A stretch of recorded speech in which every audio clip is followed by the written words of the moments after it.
Welcome to the 9th episode of Shot Nostalgia, where we continue our drive back in the history of wrestling and fully immerse ourselves in a timeline. Live from the No Cell Studios, I'm the ace of the tavern, Stephen ACEFIELD, and as you can see, I am solo this week due to unforeseen circumstances. Mike Belcaster will not join us here to review this super show of WRESTLEPALOOZA GANGSTA'S PARADISE, but don't you worry, you're going to get your ECW fix on the corner of Swanson and Rittner. ACEFIELD Retro is standing on his lonesome, but we are here to get your weekend started and talk everything ECW. I have so much to get into. I mean, where do we even start? You know where we should start. Telling you where we're going to be reviewing. And of course, I mentioned before so beautifully, we're going to be reviewing GANGSTA'S Paradise, WRESTLEPALOOZA, and all the hardcore TVs in between. The crazy part is, we're going to take you from July 1995 all the way to September. So much time has passed. We got house shows. We got hardcore TVs. We got the super card with WRESTLEPALOOZA. We got GANGSTA'S Paradise. And of course, we got all of the newsletter to break down. There's so much action. I don't want to wait. Let's get right into the newsletter. Dave Meltzer going to guide the way. It's not Dave's Raves from Wrestling Tonight. It is, as always, time for the happy hour.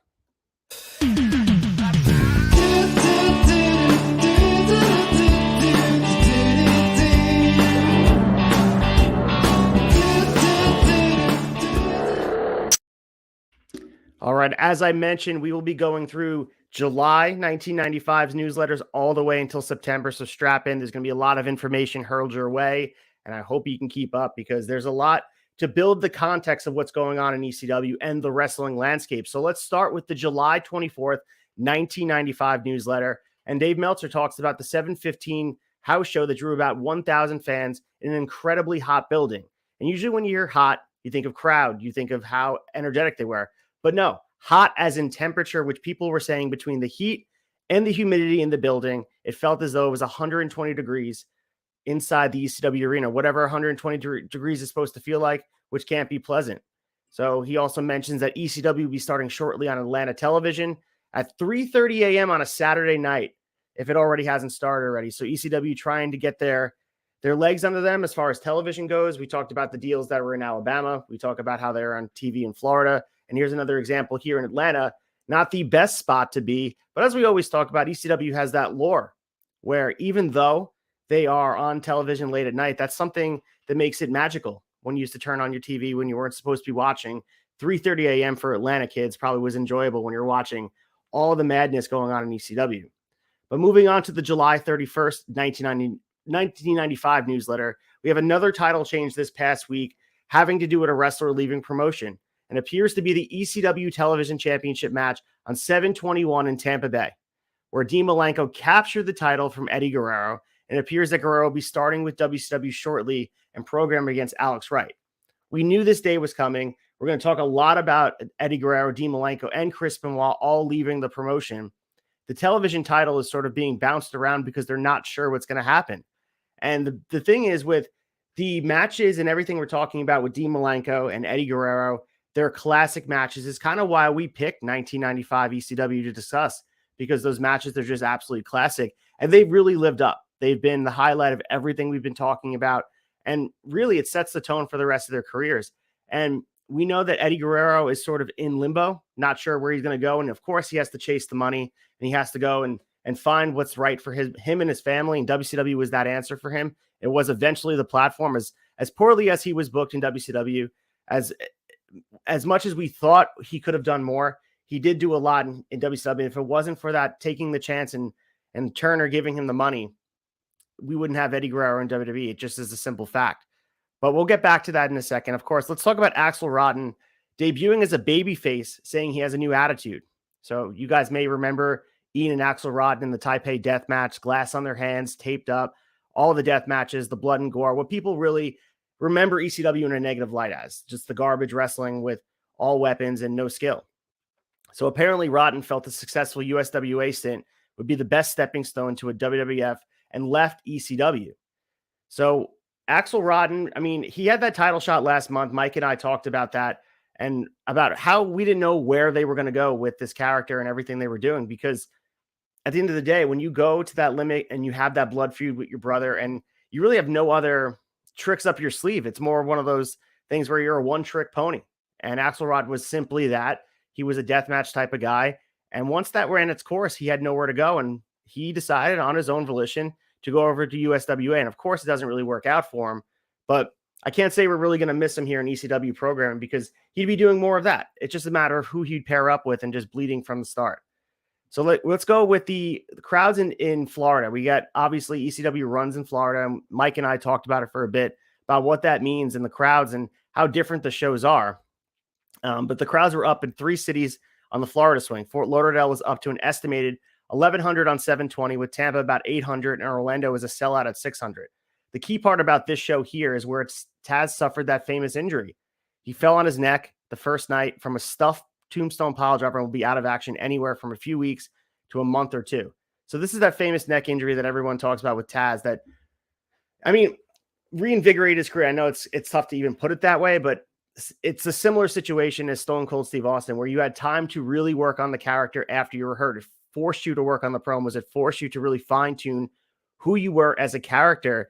And that's the same case with Taz. And he's out a little bit less time than Steve Austin was in 96, 97. I think it was 97 SummerSlam 97 is when he got hurt.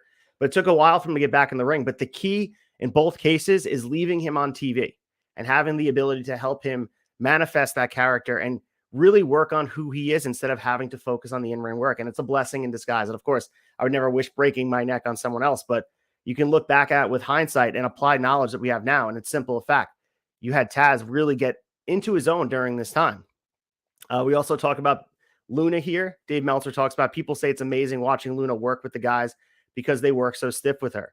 This is a very big correlation that we were making conversations week to week with GCW's product and the intergender wrestling, which I truly believe is going to be taking wrestling by hold in the near future. It's one of those things where it makes people uncomfortable watching the intergender wrestling. And Mike and I had that long conversation about whether we think WWE would eventually adopt that style. And with the Saudi Arabia news, I can say if that sale goes through, that will eventually not happen, because we're already worried about the women being on the card, never mind being in the ring with men treated on an equal playing field. But I digress.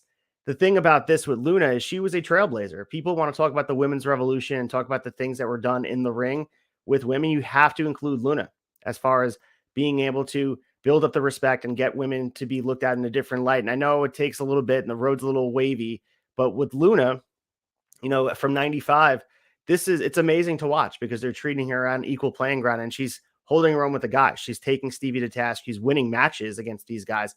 And it took us a bit to get back there. Obviously, we go back to the degrading women type of wrestling when we get to the Attitude Era.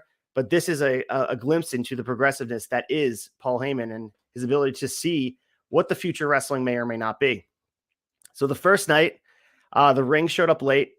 This is in Florida, and the scheduled 7:30 p.m. start wound up being 8:15, and the show didn't end until 12:30 a.m., which is funny. They talk about that time as if it's crazy. But meanwhile, we got shows starting at 12:30 a.m. You can go back to Joey Janela's Spring Break. There's been shows that started following All Out. I attended a GCW show following All Out, and it is what it is. The shows start that late, but this was a negative in Dave's mind in 1995. He mentions the second night after Public Enemy beat the Gangstas in order to avoid a repeat of chair throwing in Tampa, Public Enemy invited the fans to get in the ring and dance with them, which they did, with about 30 fans in the ring carrying Public Enemy on their shoulders. And you can guess what happened. The weight wound up collapsing the ring, and this scene on television this week or next will be shown because this is a highlight they show all the time. And if you ever, again, we always talk about highlight packages in ECW and what people use, the chair shot heard around the world. We have all the chairs being thrown in the ring, New Jack doing stage dives, but this is also another thing you probably see with the ring exploding, and that shows the passion of the fans. And this was an accident that, and luckily nobody was hurt. And Meltzer mentions that nobody was hurt, but the ring was badly damaged. They had to get a whole new ring, and we know how tight ECW's budget is. So this was very detrimental. If you ever worked for an independent and their ring breaks, there'd be hell to pay. So I'm sure that Paul was not happy with what happened, and who knows who paid for that. Maybe it came out of Johnny Grunge's paycheck, but we'll see. So going back to Taz with an injury, Paul Lee dangerously over the house mic said there's an unwritten rule among wrestlers and they don't try to break each other's necks, and that Scorpio had violated the rule and kept calling Scorpio a mother something or other. So they're trying to turn this into an angle. We saw that they turned Benoit breaking Sabu's neck into an angle, which essentially made his career in front of the ECW audience. So they're trying to make this into an angle. And like we said, they're going to keep Taz on TV. He's going to build his character, and he's going to be the toughest guy in the promotion very, very soon. And breaking his neck and coming back from him is just, I guess, more par for the course with him. So Ian Rodden is still on this roster. We talked about Axel being removed, but he was explaining, he got on the mic, explained that Axel Rodden not being there over the PA, that Axel didn't care about ECW fans and he's left to go to the land of midgets and toe suckers, the USWA. So Ian Rodden's another guy who's kind of lost in the shuffle. And what are they going to do with someone like him? He's a one-trick pony as well, and he's stuck kind of holding the bag that Axel left him with. And, you know, Ian Rodden will definitely see a little bit more from him in the future, not this year, but he'll have a decent run in ECW and find his own. But, you know, he's one of those other guys that's kind of floating around trying to find his identity. All right, so during the match, which the one Taz was injured, which was Taz and Eddie Guerrero versus Dean Malenko and Scorpio, there were chants among the fans back and forth of boring and shut the F up, which pretty much took attention away from the match. During the match, Paul Lee grabbed the house mic and said, and I quote, "I'm sorry if you find a fine display of scientific wrestling boring, but I was wondering if you could peel back your foreskin so I could see your nose." So the wrestlers started giving the fans who were catcalling the match the finger. After Eddie pinned Malenko after a superplex, he grabbed the mic and said, and I quote, "You pay for your tickets and you have every right to cheer for who you want and what you want. But when you depreciate somebody's work, somebody's athletic ability, it only shows your education, brother." And apparently that got the biggest pop of the show.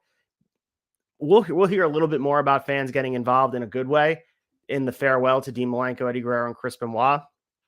But this just shows, I mean, Paul Lee doesn't shy away from getting on the mic. We saw what he shot on Sabu. He'll talk about fans. He kicked people out. There's, you know, classic highlights of if, you know, I think it was the Mike and I talked about with Bubba Ray with the 10-bell salute and someone wasn't standing or clapping or they were catcalling during, and Paul Lee kicked him out and threw money at him. So Paul Lee has no scruples about doing any of this. And it was just another example of it. And Guerrero getting on the mic, just amazing. You know, it reminds me last night we were watching Dynamite and Adam Cole's out there cutting a promo from the heart, talking about how he may have not wrestled again. He appreciates life. And you got some idiot catcalling him saying you suck. So, I mean, wrestling fans are wrestling fans. I mean, the Jon Moxley thing too, you can go back to when, you know, Jon Moxley came back from rehab and some guy was calling him a drunk and Moxley called him out as well. So like wrestling fans, there's always going to be some bad in the batch. And from 95, 2023, it doesn't matter. So this is just another example of it. I popped this in here too because Shane Douglas officially started with WWF, and WWF did a vignette proclaiming the debut of Dustin Rhodes as the character Goldust. Meltzer has no idea what Goldust would become. Apparently, Meltzer's idea of what Goldust will be is a cowboy from Hollywood. Oh, how wrong he was with that. He never knew what they were going with. And maybe the idea was that Goldust would be a cowboy, but he definitely wasn't that. In Goldust's career, you know, Dustin's still going at it, but the Goldust gimmick was one of the classic WWF gimmicks, and it was starting here in 1995. But of course, Shane Douglas just left ECW. Now he's in WWF, and they debuted him as Dean Douglas with a vignette doing a school teacher gimmick, which ironically is his job in real life. Mike and I discussed that many times. And the Douglas vignette was a major disappointment among everybody's eyes and said his great delivery on ECW interviews was non-existent. This was a segment that was boring and seemed to go on forever with no substance. So Dean Douglas, if you guys are familiar with Shane Douglas's work, it definitely lacked the spirit that he had in ECW. It didn't have any of the same zest that he brought to the ECW product. And, you know, the Dean Douglas character is not remembered that fondly for most wrestling fans. And I'm sure Shane Douglas doesn't remember that fondly. Maybe he likes the paychecks, though. The August 7th, 1995 newsletter, Guerrero, who we all thought was going to WCW. WCW thought it was in the bag. Eddie thought it was in the bag. The deal fell through because WCW didn't offer any kind of guaranteed contract, which means for the time being, there was a glimmer of hope. Eddie Guerrero was staying here in ECW to stay amongst the roster. Everybody was happy. Of course, we know it's short-lived. He's going to leave. But for right now, August 95, everyone's like, all right, Eddie's here to stay. We can build around him. We can enjoy him in Philly. So We continue to talk about the only show this past week was 728 in the Orange County Fair in Middletown, New York. We talked about that, popcorn, cotton candy, funnel cake, and of course, ECW wrestling. We got 1,056 paid and about 1,400 total, which is impressive since the only TV in the market is MSG Cable, and they have a revolving time slot. The show was held during a rainstorm, which probably held down the attendance and definitely hurt the work rate as the ring and ropes were too slippery for a lot of the usual high-risk stuff. They didn't care. I mean, it's raining. They're still putting on a show. You're there to pay for wrestling. You're going to watch wrestling, and it was raining. So, rain be damned, they're going to have a match. Snot Dudley's shoot name, Anthony Michaels, was in a serious car accident, so that tag team has already become a single. Dudley, a.k.a. Jeff Bradley. So, they were supposed to tag at the show, but Dudley and Vampire War were the opponents for the Steiners instead, and the debut match was on 7/28. So, Snot Dudley is short career so far in ECW come to a halt with this car accident. And we know what happens with the Dudleys as a whole Dudley family. We eventually get dances with Dudley, and we get Bubba and Devon and all these Dudleys. But Snot Dudley was the original we saw the debut of. So who knows where this goes. And we'll obviously follow how this goes in the newsletter and what Snot Dudley means. But I know they talk about in shoot interviews about where these guys go in their career. But I guess they probably couldn't see this gimmick going as far as it did, especially when it started with guys that weren't even around at the end. Bubba and Devon took on a gimmick that somebody already had, and they took it and ran with it. As much as I try, I can't think of another gimmick, another example of that happening in the history of wrestling. It truly is remarkable. Ricky Morton has been in negotiations to come into ECW, which should happen, would be as a heel as part of Raven's team. Interestingly enough, Ricky Morton, he probably fits the mold as when they were bringing in guys like Tully Blanchard, guys like Marty Jannetty challenging for the championship. But at the same time, Ricky Morton seems like he's going to be part of this Ravens flock storyline. So we'll look out for that. Of course, Todd Gordon's Carver W. Reed jewelry store was broken into and robbed on 7/27. No word on how much was taken. So Todd Gordon has some bad luck. And so he did own a jewelry store and was broken into. So that just wanted to mention that to build some context about what was going on in his life as Paul Heyman continues to try to take on all of ECW's power. So regarding the ECW show in Fort Lauderdale on 7/20, on the negative side, starting an hour and a quarter late because the ring wasn't set up was almost unforgivable. This is a letter from Bruce Tycho of Coral Springs, Florida. And we talked about that, the late show that went to 12:30, people waiting around. This is, I love giving the fans perspective from the ECW era because it really puts us in the time period and gives us a real perspective of what people were thinking. He continues, this was unforgivable. Since the main event started after midnight, why couldn't they have just replaced the top rope with barbed wire and achieved the same purpose in the match and saved a half hour? Or since the ropes weren't on when we got there, have the barbed wire match first. He continues, encourage all the throwing of garbage and beer in the ring is going to hurt a wrestler or a fan someday. More importantly, all the fighting in the crowd is going to lead to a major lawsuit. During the Public Enemy vs. Gangstas match, the cameraman got mad that I didn't move out of his way. I was too busy picking my 8-year-old off the floor when she was almost trampled by fans scattering when the wrestlers were fighting and bleeding all around us. On the plus side, the matches that were supposed to be wrestling matches were good to excellent. The matches that were supposed to be brawls were excellent from what they were supposed to be. The booking leading up to the show and during the show was perfect. Heyman is a genius. I personally think they are overdoing the Bill Alfonso and the 911 bits, but most of the fans seem to eat it up. So this is Bruce Tycho from Coral Springs, Florida, attending the shows in Florida, giving us real insight into what was going on in his mind.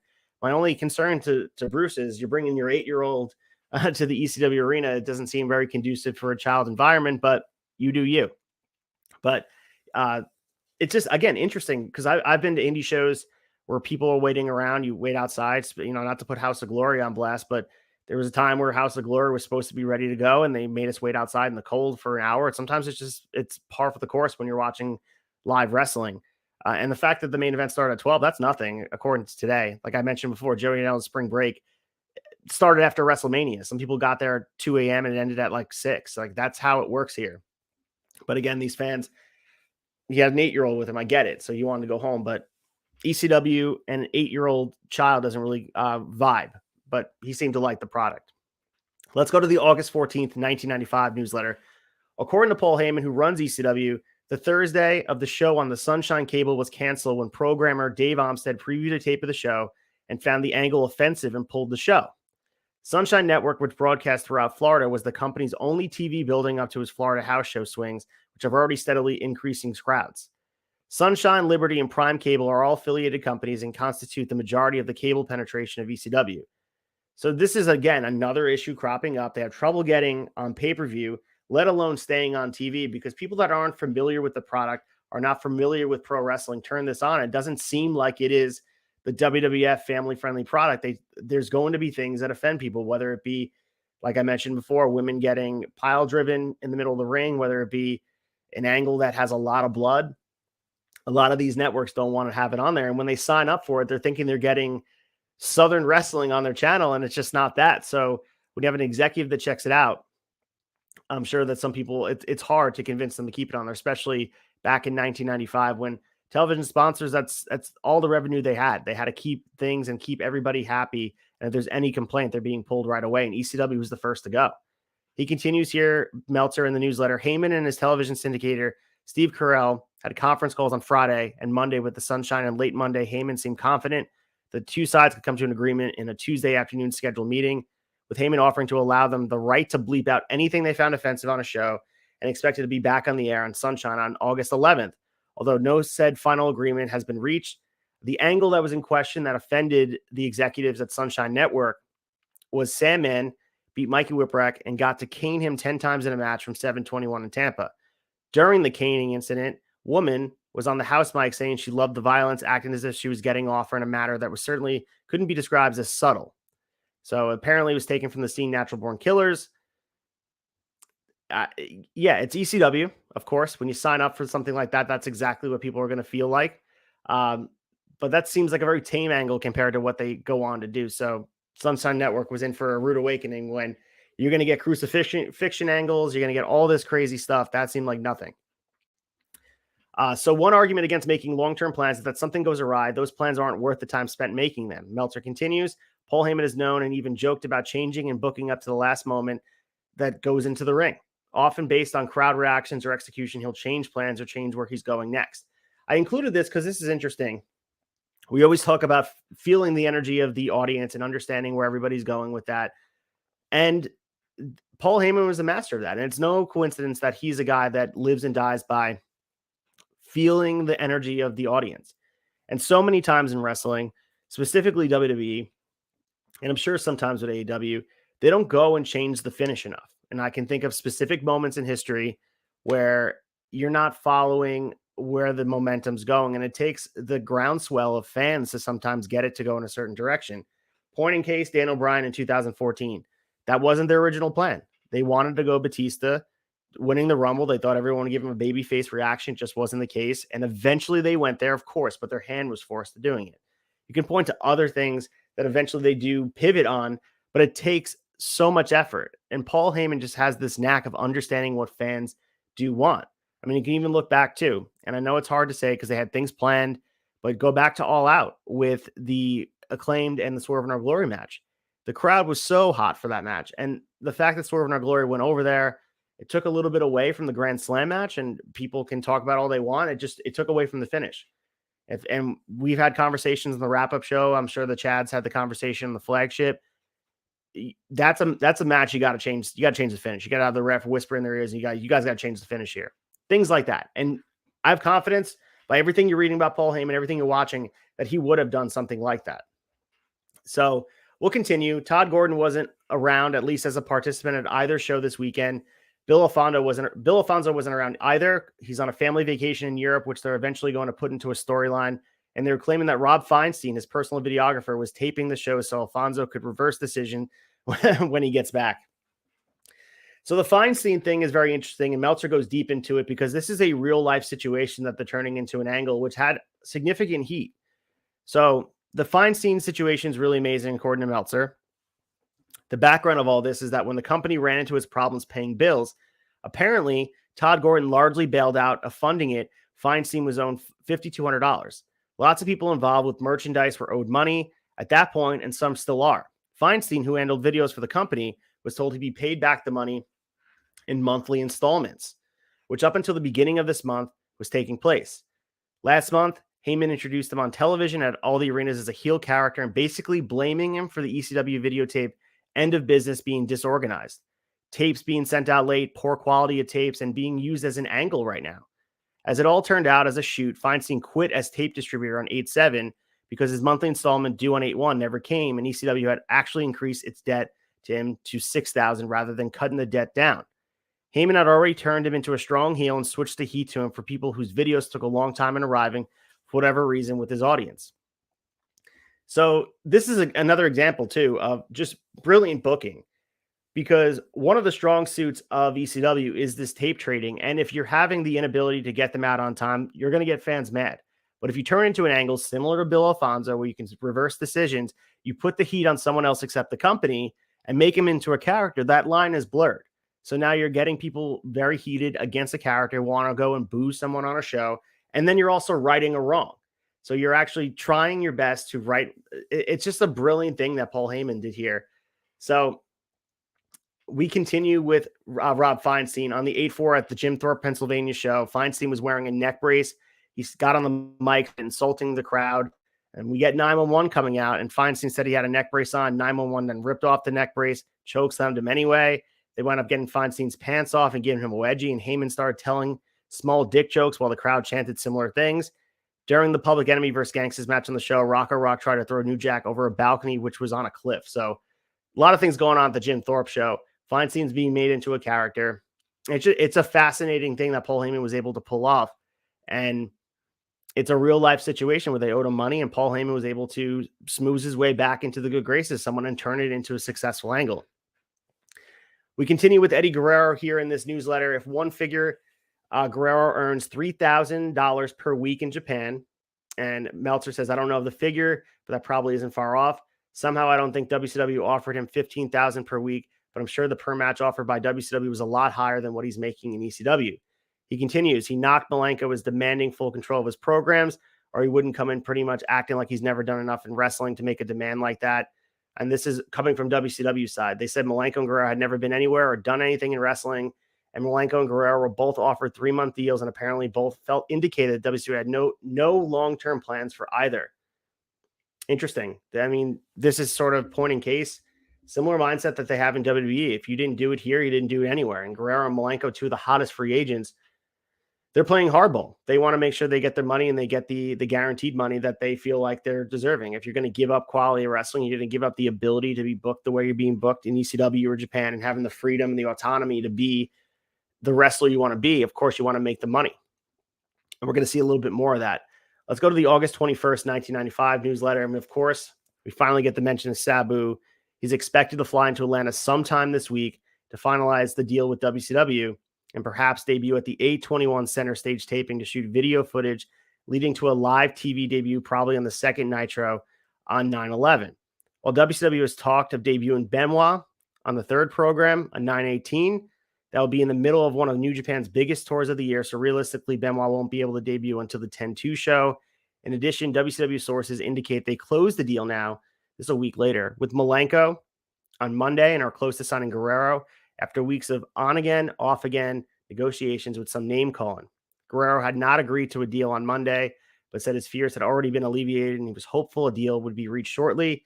It appears all 4 deals, which were helped put together by Masa Saito in the New Japan office, which is a primary group of all 4 have been working for and has a business relationship with WCW. A lot going on there. Most notably, I didn't read them, but he has the ages next here. So at the time, crazy to even look at these ages. Eddie Guerrero, the ripe age of 27, Benoit 28, Sabu's only 31, Dean's on the older side at 35, but these guys are right in the prime of their career and getting ready to make the money they deserve. And the guys who played, ironically, a huge part of getting them over, Masa Saito from New Japan Pro Wrestling. And if WCW didn't have the relationship they did with New Japan Pro Wrestling, who knows if they were able to smooth those tensions over, because there was a lot of name calling. We mentioned it before. They were saying that these guys hadn't accomplished anything anywhere, and they're not willing to give them and acquiesce to their wants. Things were smoothed over, and of course we got them there. But it was a predictor of what would happen in the future, where Guerrero would eventually be unhappy there. He was unhappy when he was negotiating the deal. How could you imagine it would be anything different while you're there? So we're going to continue. There's no indication on just how much leeway WCW will allow Sabu with his gimmick. And Meltzer talks about how Sabu is one of the most spectacular high spot performers in the world. But as the early map portions of New Japan matches show, he's not in the league with the other 3 as far as being a complete performer. ECW hid that by generally using him in situations that emphasize his strengths and camouflage his weaknesses. Whether WCW, which has had a company policy regarding using things like chairs and tables and wild gimmicks, will be able to successfully fit Sabu's strengths into their system is something many are questioning right now. He only has a short cup of coffee in WCW, so clearly they weren't able to figure out how to use him. And that was always going to be an issue. And we also, I mean, this is the same conversation we can have about Sandman. This is the same conversation we have about many guys. The thing that makes Guerrero, Malenko, and Benoit so valuable is that they fit on any single card. And a lot of times they are the pure wrestling that can bring everything back. So whether you do the silly gimmick stuff or you're doing hardcore matches, you're always going to go back to the pure wrestling, and those guys are able to do it. It doesn't fit the aesthetic of WCW, especially not in 1995, for Sabu to do the things that make him memorable, make him the guy that everybody wants to see. It just was never going to work. But they tried. Nothing has since been reported regarding the ECW status on the Sunshine Network, Liberty Cable, and Prime Cable, which are all deals aligned with another. Because Sunshine was the only exposure in Florida, the mid-September Florida tour has been canceled. Heyman and Gordon will be flying to Florida for a meeting late this week to try and put a deal together. They were paying $750 a week for Sunshine and $1,000 a week for Prime. But to get those slots back, they'll have to pay $1,500 a week on Sunshine, which Heyman says isn't economically feasible. Sunshine officials continue to tell ECW fans that call about the show that the show was canceled due to ECW canceling its contract. So it's interesting. They're telling two different stories. Heyman, of course, is telling his side of the story, and Sunshine's telling theirs. Somebody's wrong, somebody's right here. I don't know if we'll ever get the true story, but it certainly seems like Sunshine didn't want to be in this wrestling business, and they were trying to squeeze them out. And if they're able to get $1,500 for it, if ECW is able to come up with the money, I'm sure they would have put them on. But the fact that they weren't there, it has a ripple effect. You're not able to do the shows in Florida because you can't hype up the product. And they didn't really have a foothold like they did in Philadelphia and also the Northeast. They had to really have the television advertisers and make people familiar with the product. And if you didn't do that, it's going to be hard to get people to come out to a show. We go back to the situation with Feinstein, and they talk about he has a claim, or ECW has a claim that Feinstein owes them money as well, which is why the 8-1 payment didn't go. ECW, which pushes home video sales more than any other promotion, went on TV on the 8-8 show and had Joey Styles tell viewers that Feinstein had been fired, so tapes now will be delivered on time. They actually weave people's complaints about tapes being delivered late or poor quality into Feinstein's storyline, turning him heel. Paul Heyman said that there was such a high percentage of tapes that had to be redubbed for free due to poor quality, and that with the money, which they didn't have a figure for, the amount due to him would be substantially less than $6,000 he claimed was owed to him. Heyman, who had been against doing the pay-per-view because he didn't think the company had high enough exposure in major markets, had changed his tune and is trying to negotiate a carrier to do so as soon as possible. All over the place, but interesting enough, Heyman's going to try to squeeze every dollar out of Feinstein, and he thinks that he owes him money because they had to redub tapes and they were horribly done. And if you look at some of the home tapes we have here, luckily we have Tom was able to be our tape trader, but they're not great. I mean, the tapes are really bad quality, and Peacock's even worse when they're transferred over to digital. There's a lot to be desired, especially in 1995, where the technology is out there to have high quality videos. It just wasn't there. A lot of the camera work was shoddy, and a lot of the edits were shoddy, and there's a lot missing. Some matches feel like they're cut short, and they are cut short. We've seen that in the results where a match goes 20 minutes long, but we only get 8 minutes on the home video. So legitimate complaints. But again, the beautiful part about this is Paul Heyman turns into a storyline.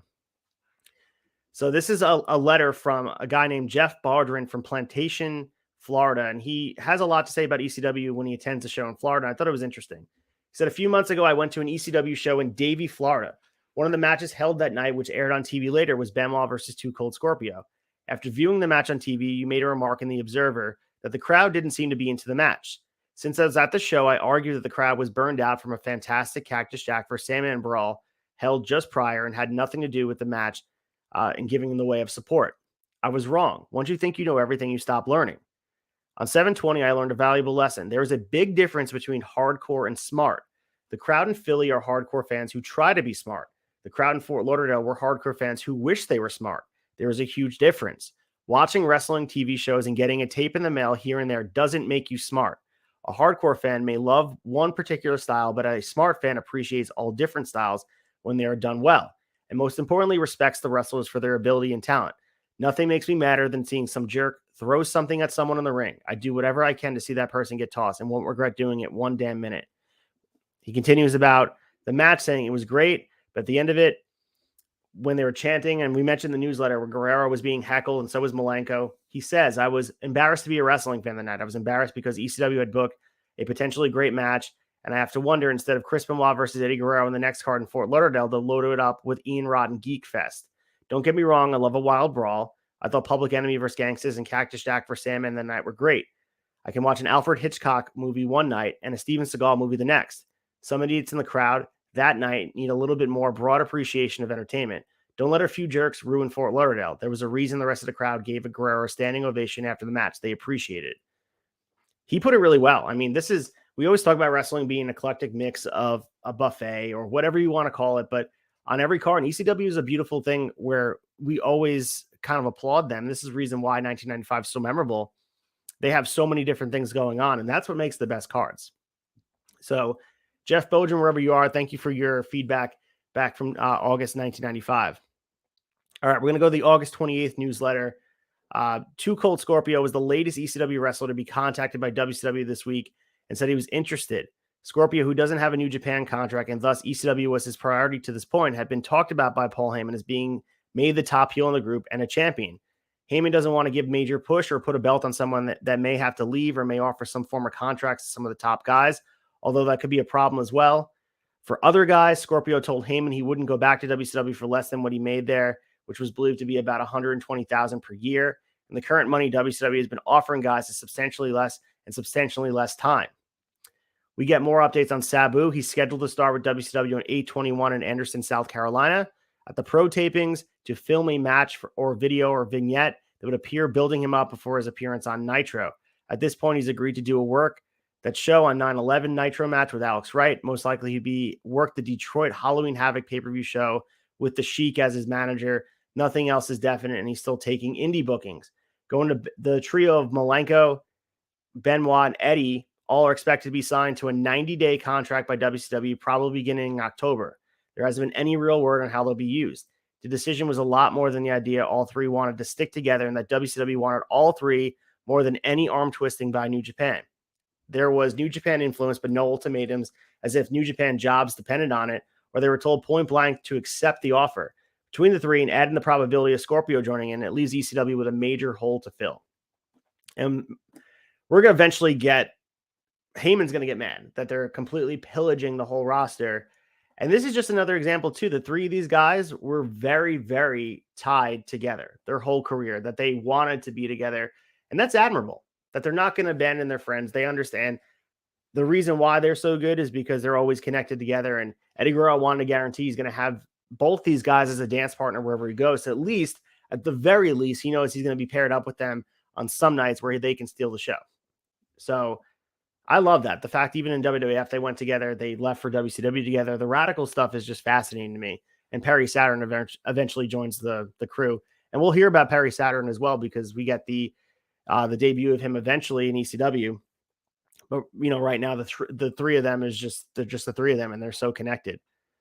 We have another show in 8/28 in Kenneth Square, Pennsylvania, which is largely being put on because a lot of Japanese fans are coming in for SummerSlam. And since the Japanese buy a ton of merchandise from ECW want to put a show for them to attend. It also works out since it's probably the final night they'll be able to use Guerrero and Malenko. And since one of them has to win the 2 out of 3 falls match on 8/26 to get the TV title, that person has to lose the belt.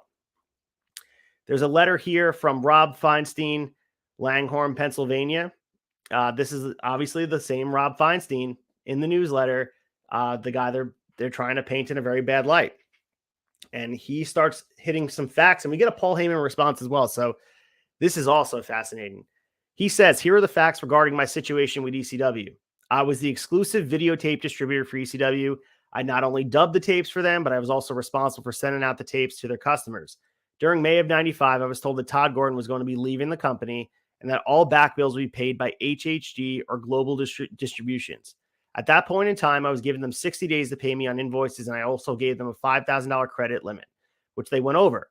Heyman called me up and told me that if I were to give him a payment plan over the next 6 months on the balance they owed me, which was $5,022 at the time, that all future bills would be paid within 30 days instead of 60. I told Paul if he could pay me $837 on the first of every month until November, that I would stay. plus any new bills would have to be paid within 30 days. It was agreed, and we started with a clean slate. He continues with a whole bunch of dates, laying it out, main issues, and this is the other thing I want to talk about here. He said, as far as the comments in last week's Observer from Heyman saying there was such a high percentage of tapes having to be redubbed for free due to poor quality, and that was the reason I shouldn't get my money, was a joke. My address was on every package I sent out. If people returned tapes, they sent them back to my office. If someone called the ECW office to complain about a tape, they would tell the person to send the tape back to me. Once in a while, someone would send a tape back to the ECW office, but I would get it from them and then send them out a new tape.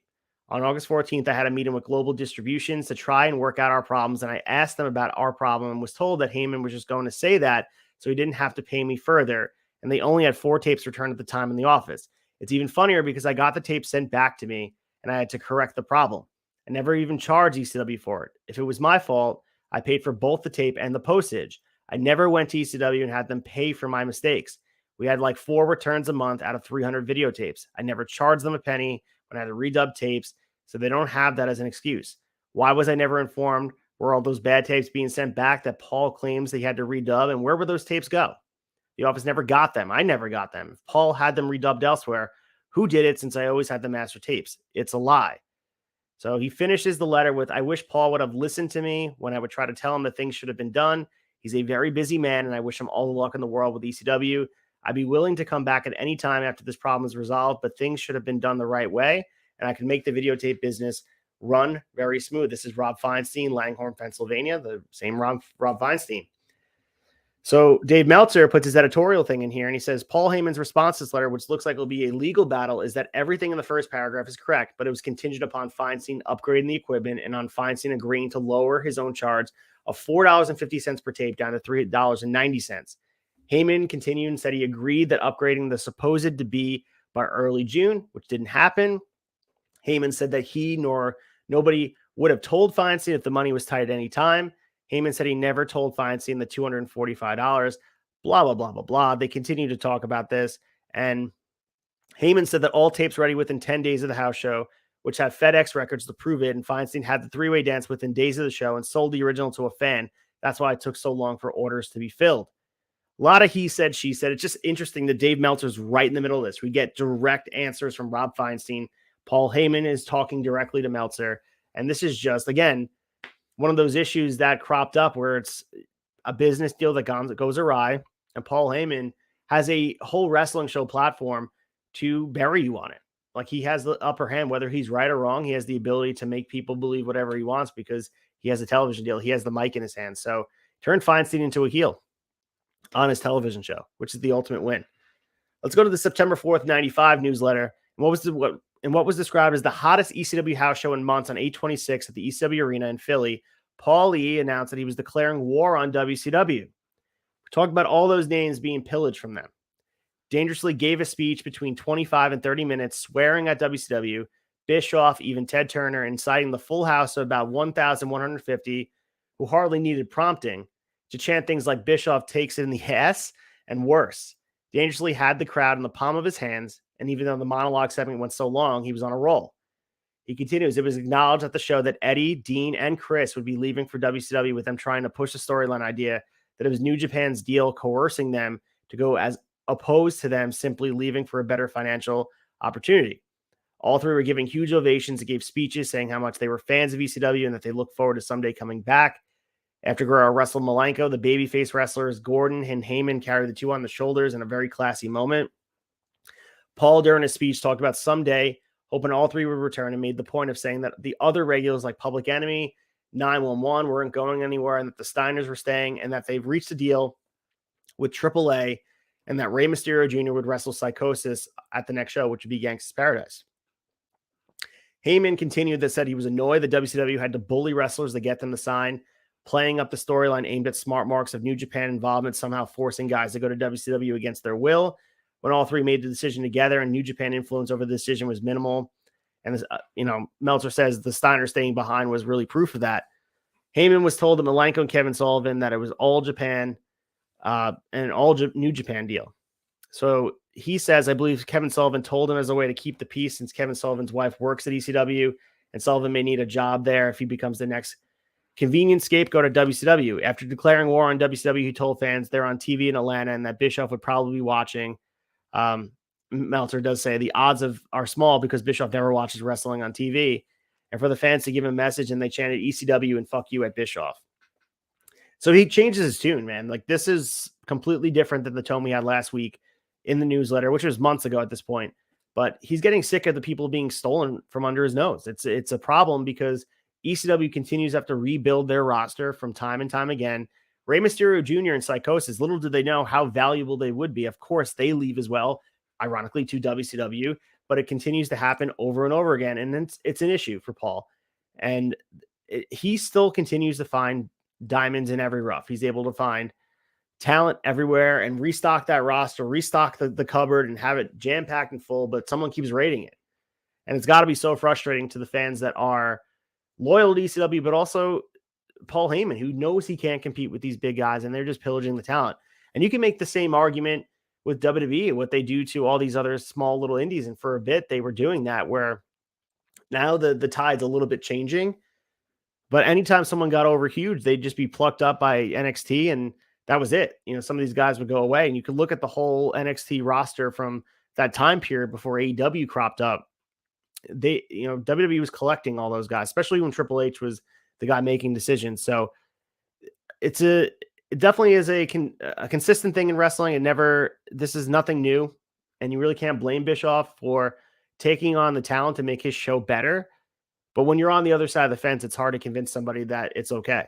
And, it's something that ECW really never overcame. It was eventually its demise, of course, because how could it not be? If he was able to keep this whole roster together, it's amazing to see the talent that was a one-time compiled. If you take a look at the all-time roster of ECW, it's fascinating to think about all the guys that came and went through there in a meaningful way.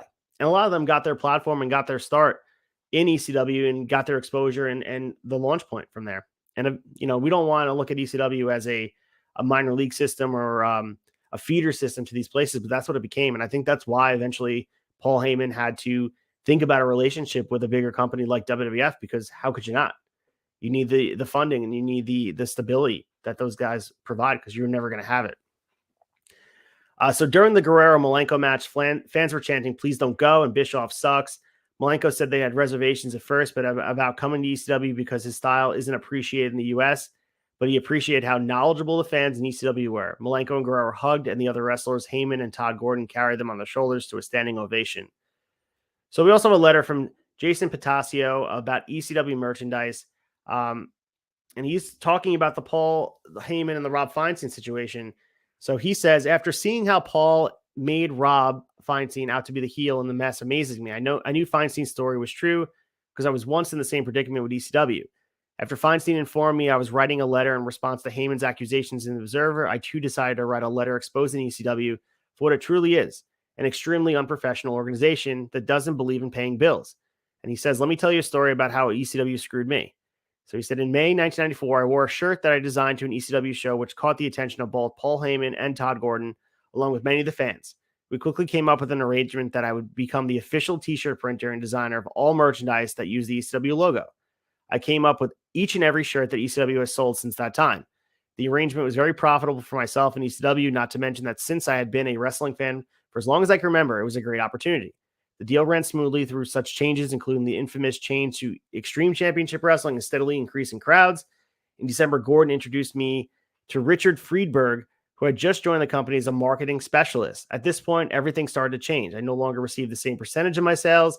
ECW now purchased the shirts from me just as any other customer would do in my business. They no longer needed me to physically sell the shirts at the show. My company, JP's Tees, gave ECW 30 days to pay an invoice.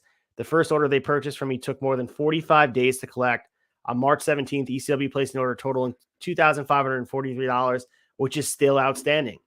On March 31st, I got a call from Gordon informing me that he had struck up a deal with Victor Quinones of IWA in Japan. We sent him an order totaling $3,196 plus shipping to Japan, which cost $467.76. The total invoice came to $3,664.56, which is also still outstanding. He continues, at the end of here, he says, Well, Paul fucked me, Rob Feinstein, I'm sure many others. To all you fans who buy tapes and merchandise, attend the shows, and rave about how great ECW is, I hope you get the opportunity to do business with Heyman, Gordon, and Friedberg so you could too join the list of who got fucked by Heyman. As this is being written, papers have been filed against ECW, so hopefully I and everybody else will get paid the money which we are owed. In closing, please stop funding this low-life promotion just because there's some chair shots and blood in almost every match. This is Jason Patasio, Philadelphia, Pennsylvania. So that's, that's his perspective for sure. We don't know what's true, what's not, but that's what he had said. Thought it was interesting because we want to provide full context and everything that goes on. And this was right in the newsletter. We want to make sure we give it here. Let's go with the September 11th, 1995 newsletter. The 829 TV show, which was almost totally dedicated to the final Eddie Guerrero versus Dean Malenko match, was probably the best pro wrestling TV show of the year, at least in the U.S. Meltzer says the show opened up by hyping the two out of three fall match final between the two. Guerrero hugging Styles before the match reminded me of the first Terry Funk retirement show, which was in '83 when Funk hugged ref Joe Higuchi. The match itself was around 3 3/4 stars, if anything, held down a notch because Guerrero was visibly moved at certain points. He said Joey Styles did his best job of commentating ever, making the very good match, but certainly nowhere near the level of the best matches these two have done on TV. It seemed like a special event. In addition, he's the only American announcer who actually knows the name of any maneuver brought to this country in the last few years. If him getting Announcer of the Year last year was premature, as many had said, between his improvement and the decline of the competition, I can't see anyone even close to this year, at least speaking the English language. I mean, very akin to, and people talk about him being quirky and his different style and all that stuff. It reminds me of Excalibur, where people are they were wary about his style, but eventually the knowledge shines through. Like when you are knowledgeable about the moves and you're able to set the tone and build a moment, Joey Styles was able to do that. Excalibur is able to do that. And it's not the same announcing job that, like I said, with Jim Ross or Gordon Sully. It's just not the same, but it doesn't make it any worse or any different or any better, I should say. I mean, it just depends on the style you like. And I personally love when wrestling is called move driven, maneuver driven. I want to know exactly what's happening in the ring and not just the WWE approach where we're all used to, where it's just like slam down hard. You need to know the move. I love the Excalibur approach where everything has a name, whether it be Poison Rana or Code Red or whatever it is. I love to hear the names, and Joey Styles was cut from that same cloth. So he said the post-match was even better with both men saying thank you to the fans while the crowd was popping. Guerrero said something like, Art, I hope I did you proud, as the storyline, and basically the truth as well, was that coming to ECW was Art Barr's idea because his goal was to be a star in the U.S. The show ended with Eddie hugging one fan after another on his way out, and Guerrero and many fans close to tears. A famous moment. You picture in your brain, I'm sure you've seen clips of it. Go out of your way to check this out. It's the end of an era. And this is really the reason why we picked 1995. Full transparency. I when we saw this was the year when you had these guys doing what they did. It really was something special. And you'll never see it again in wrestling. It's a fact that these guys were there and got their start there. So when we'll talk about the results for sure, we have so much to break down. I'm hoping we can stay within 2 hours. If not, stay with us. We're going to make sure we make sure we cover it all because we have so many shows. Like I said, we're bridging the gap from July all the way to September. So there's a lot to cover here. So Conan debuts on the 10-7 show and will probably feud with Scorpio. So Conan's a familiar name. He eventually winds up in WCW too, but he's coming over from AAA to do some stuff here as well. ECW is supposed to be back on the Prime Network starting this coming week, although if you call Prime, they were denying that story. And there's lots of talk of ECW opening up a building near Forest Hills, New York, in a vacant warehouse and turning it into a New York version of the ECW arena starting in October. And they also have a 9/23 date in Middletown, New York. This would have been amazing, especially someone from New York to have the ECW New York version would have been great. Never came to pass. I guess it's one of those things where Philly's not too far for New York. Like, what's the point? I mean, obviously, if you're passionate enough, you're going to drive the hours it takes, cross into Jersey, back into Philly to go check out ECW. So, and of course, financials come into it and paying bills. We talked about whether it be the tapes or the merchandise. Landlords want to see proof of payment. So maybe that was the issue as well, but would have been really cool to have ECW here in Forest Hills. So we have Jeremiah Evans, and this is the last thing before we get our fix. And I thank you guys for sticking with me. This was a lot of newsletter to go through, and I hope you enjoyed some of the conversation. I certainly enjoyed putting it together. We have Jeremiah Evans of Cincinnati, Ohio, and he said, I've been a wrestling fan for 12 or 13 years, and I've never seen anything like the ECW Arena show on 8/26. I drove 10 and a half hours to see the Dean Malenko Eddie Guerrero match. I knew the match would be great, but was worried about how fans would react. The fans could have been more respectful. Both men were visibly shaken by the fans and the emotion in the building. After the phenomenal match, they received a standing ovation. Guerrero thanked the fans, and to everyone's surprise, Malenko took the mic. He thanked everyone for the respect they've shown him and his style, and said that he was an ECW fan and a fan of everyone in the building. The two shook hands and hugged. Paul Lee, Todd Gordon, Tommy Dreamer, and a few others came out and hoisted them on his shoulders. The emotion in that arena was nothing like I've ever experienced. As they made their way around the ring, shaking hands and saying farewell, 1,200 fans had tears in their eyes and lumps in their throats. It was like watching one of your best friends move away. No other organization could dream of coming close to that. I want to thank Malenko and Guerrero for their incredibly hard work. I wish them the best of luck, and I hope to see them return to ECW in 90 days. Thanks, ECW. I'm more excited about wrestling than ever before. And he goes in about the end of the year thing from 1994. But this is interesting as well. I wanted to include this. And he said, this is Jeremiah, I had a few comments on your award choices. In the most outstanding, granted, Shawn Michaels is an awesome worker, although his super kick is horrible, but he's not in the same league as Benoit or Eddie Guerrero. How could you include Michaels and not include Malenko? I do agree with most of your other choices, Raven vs. Dreamer and Malenko vs. Guerrero are the feuds of the year. He said, I agree Cactus Jack is the best interview and best brawler. Curious what you guys think. I mean, I know Malenko doesn't have the same hype train behind him as Shawn Michaels, but certainly watching him work, it's hard to argue against Dean Malenko being a better worker than Shawn Michaels. I mean, listen, I know sports entertainment and the entertainment stuff and accomplishments in the ring and being a star and main eventing things certainly has points in Shawn Michaels' favor, but as far as work rate goes, I don't know if there's many people better than Dean Malenko. So, it's about choice and about what you like, because Shawn Michaels is great in the ring as well. So this guy is just an ECW fan through and through. So he wanted to make sure it was clear. But that's the newsletter, man. We went through a whole bunch of stuff. Let's just get our fix, man. Let's go through. We're going to talk about the hardcore TVs. Like I said, we have house shows to break down. We have live events. We have the super cards. We have WRESTLEPALOOZA. And of course, we've got GANGSTA'S Paradise. So all that to fit in maybe an hour. Maybe we'll go over. Who knows? I'm here. It's Friday night. I'm having a good time. We're going to have a good time. So let's get our fix.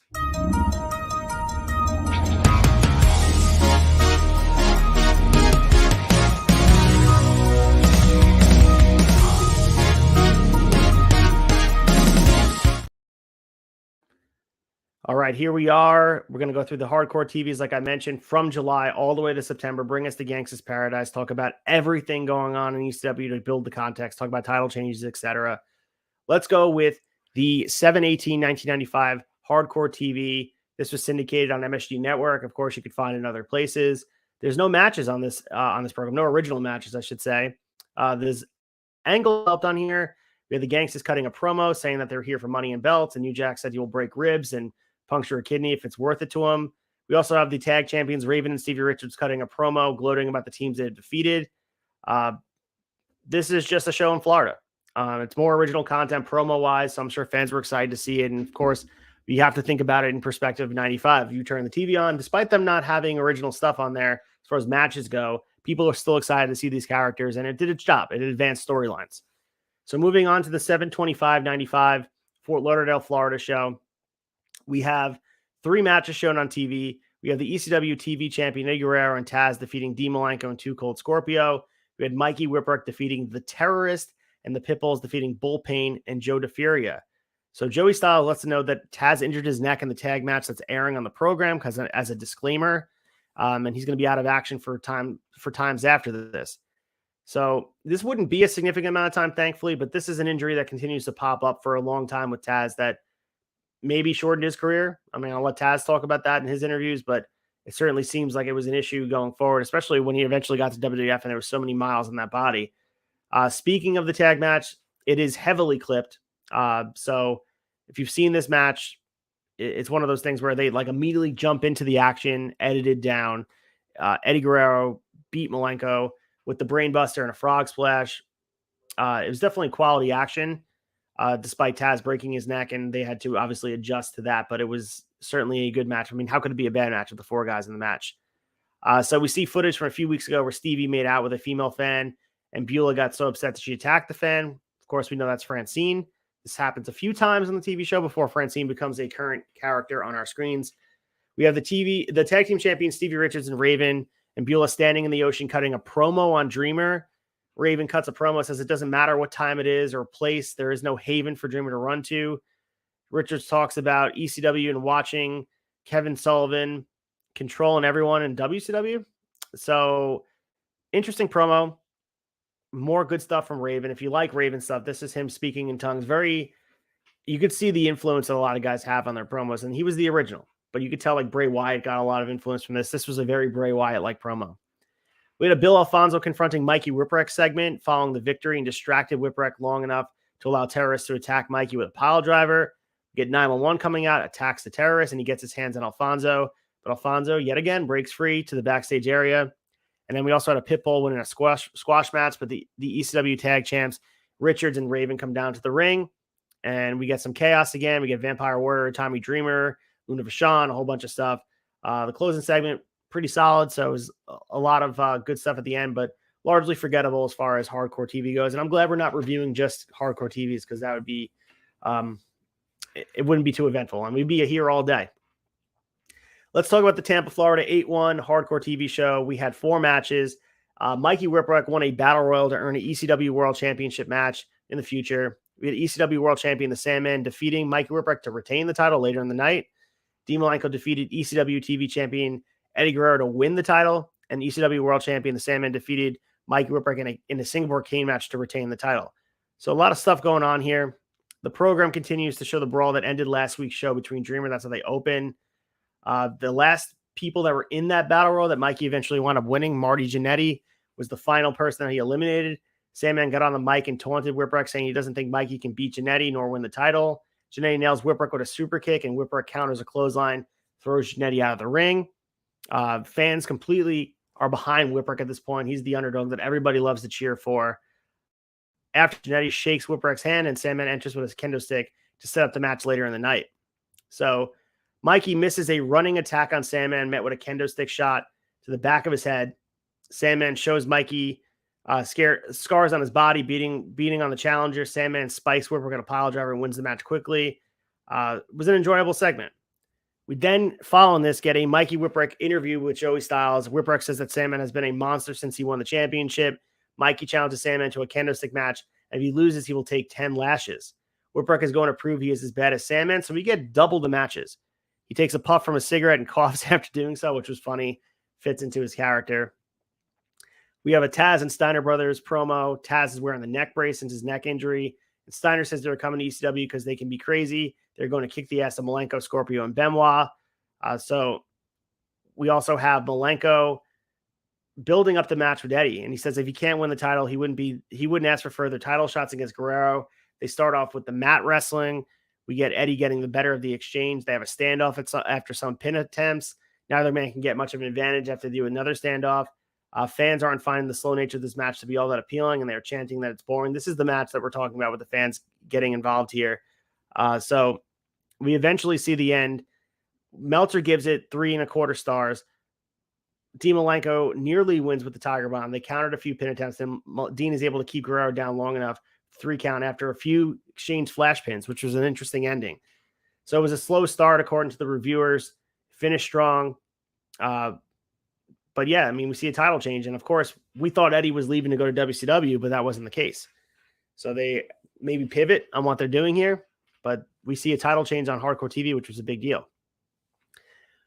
We get Mikey going on to attack Sandman on the floor to start the second title match of the night. Obviously, Sandman retains. But so the ending saw right here, Mikey heads to the top rope to slip off the top, crashes the canvas hard, and Sandman takes advantage, pins Whipwreck directly after the splash. Whatever. I mean, the main thing was the segment after.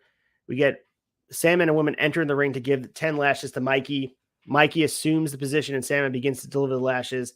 And the ref says the Whipwreck doesn't have to do this and offers to take them. Woman doesn't like that and says the ref doesn't have enough money or fan support, and she wants Whipwreck to take the lashes. The ring announcer offers to take the lashes for Whipwreck. Everyone just feels bad for Mikey.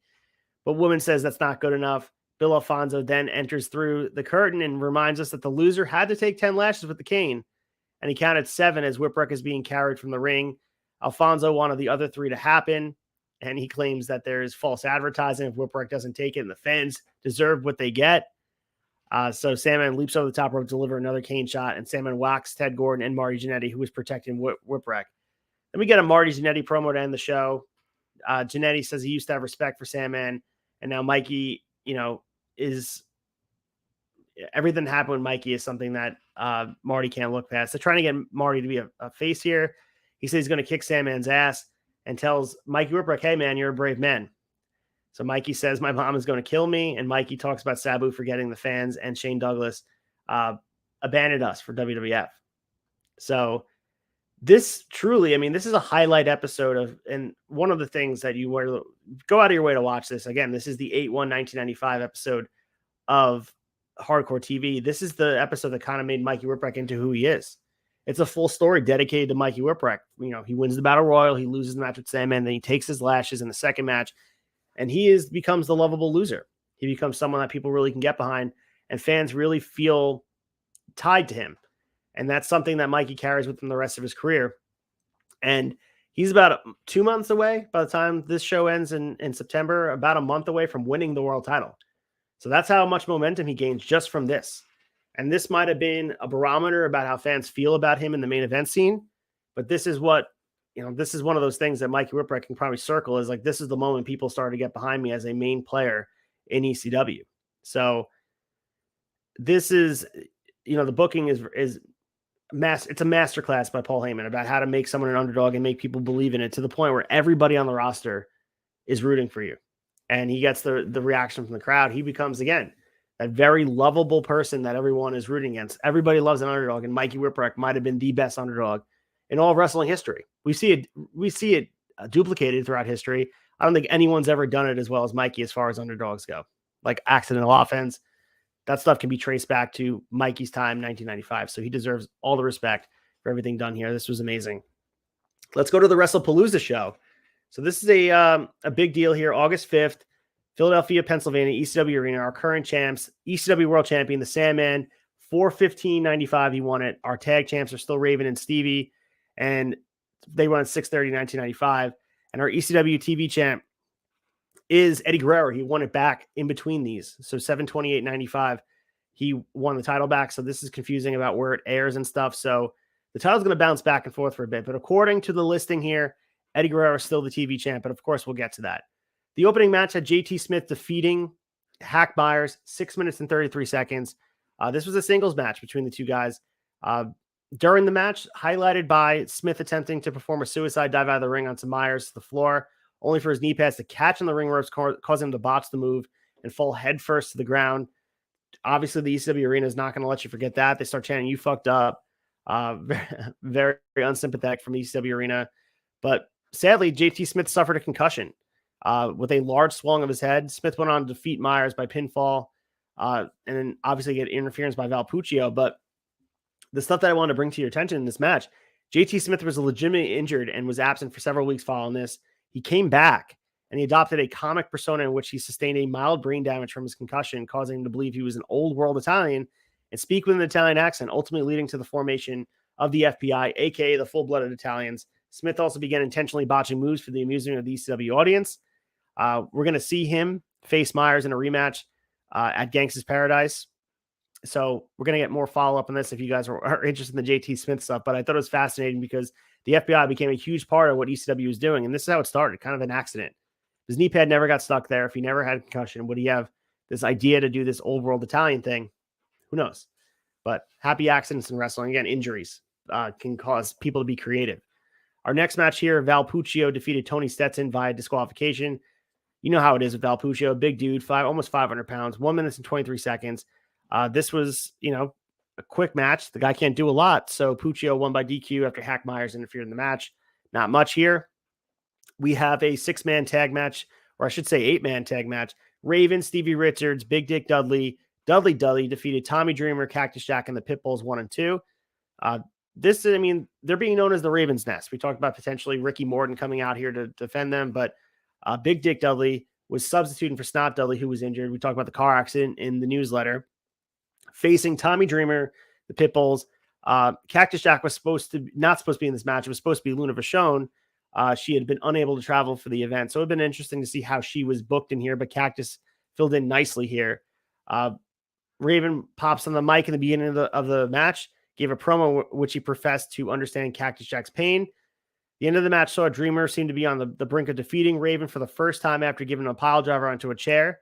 And then obviously we get the heel turn by Cactus Jack, turning him on Dreamer to give him a double arm DDT and pulling Raven on top. So more to follow with that, with Cactus turning heel. The fans, they wanted so badly for Dreamer to get the win. And then obviously Cactus Jack pulled out the rug. So really interesting match. We get the next match here. Malenko, Too Cold Scorpio, and Cactus Jack defeating Eddie Guerrero and the Steiner brothers. So this match, Cactus Jack filling in again. It was supposed to be Chris Benoit, but he had left ECW due to visa issues. Double duty. So Guerrero attempted to perform a brainbuster on Malenko. Malenko countered with a roll-up, pinning Guerrero. Really good match. Went 21 minutes and 59 seconds. If you guys want to check out this match, it's on the August 8th episode of Hardcore TV. But they continue their feud. And we're going to get Dean beating him for the TV title again. And then we're going to get Too Cold Scorpio again lose the title. So it's bouncing all over again. Like I said, Malenko, all you need to know is in the next 3 months, we're going to be having the title change hands between Malenko, Eddie Guerrero, and Too Cold Scorpio. Eventually, Guerrero and Malenko competed in a 2 out of 3 falls match, which ended in a draw. Their farewell match before they jumped ship, we talked about it in extensive length in the newsletter in our happy hour, but they're unsure what to do. And I know Paul has to be in a tough spot. He doesn't know exactly what to do with these championships because these guys are leaving. And how do we have these guys hold these championships when they're leaving? So he's trying to find a guy who's staying. It's like hot potato, but that TV title is a workman's championship. And it's one of WCW is always interested in those talented guys. So it's funny. Your most talented guys are holding those championships. And those are guys always WCW is interested in. So that title always seems to be in flux. Our next match here, we get Mikey Whipwreck defeating the Sandman. This was a non-title match in a Singapore Cane match. Only went 5 minutes and 31 seconds. It was not for the championship. He was the champion, so this is a big win for Mikey. This eventually gets him to earn that title shot. Whipwreck performed a diving crossbody on Sandman to win the match. Accidental offense, we talk about it all the time, but the Sandman refused to take lashes because this was supposed to happen where he returned the favor with the lashes. So the referee just said, I'm going to strip you of the championship if you don't do this, if you do not cooperate. So Sandman's valet woman tried to convince him to take the lashes, and he took several lashes from Whipwreck before attacking him and caning him until Public Enemy came to the ring and chased him off. This is setting the tone for next month. We're gonna get Mikey Whipwreck in the main event. It's because the fans wanted it, and Paul Heyman listens to the fans. And our main event here, the Gangstas, which we know is the team of New Jack and Mustafa, defeating Public Enemy, Rocco Rock, and Johnny Grunge in a stretcher match, 17 minutes and 51 seconds. We get interference from Sandman. He's all over the card here. He interfered in the match, attacked Rocco Rock.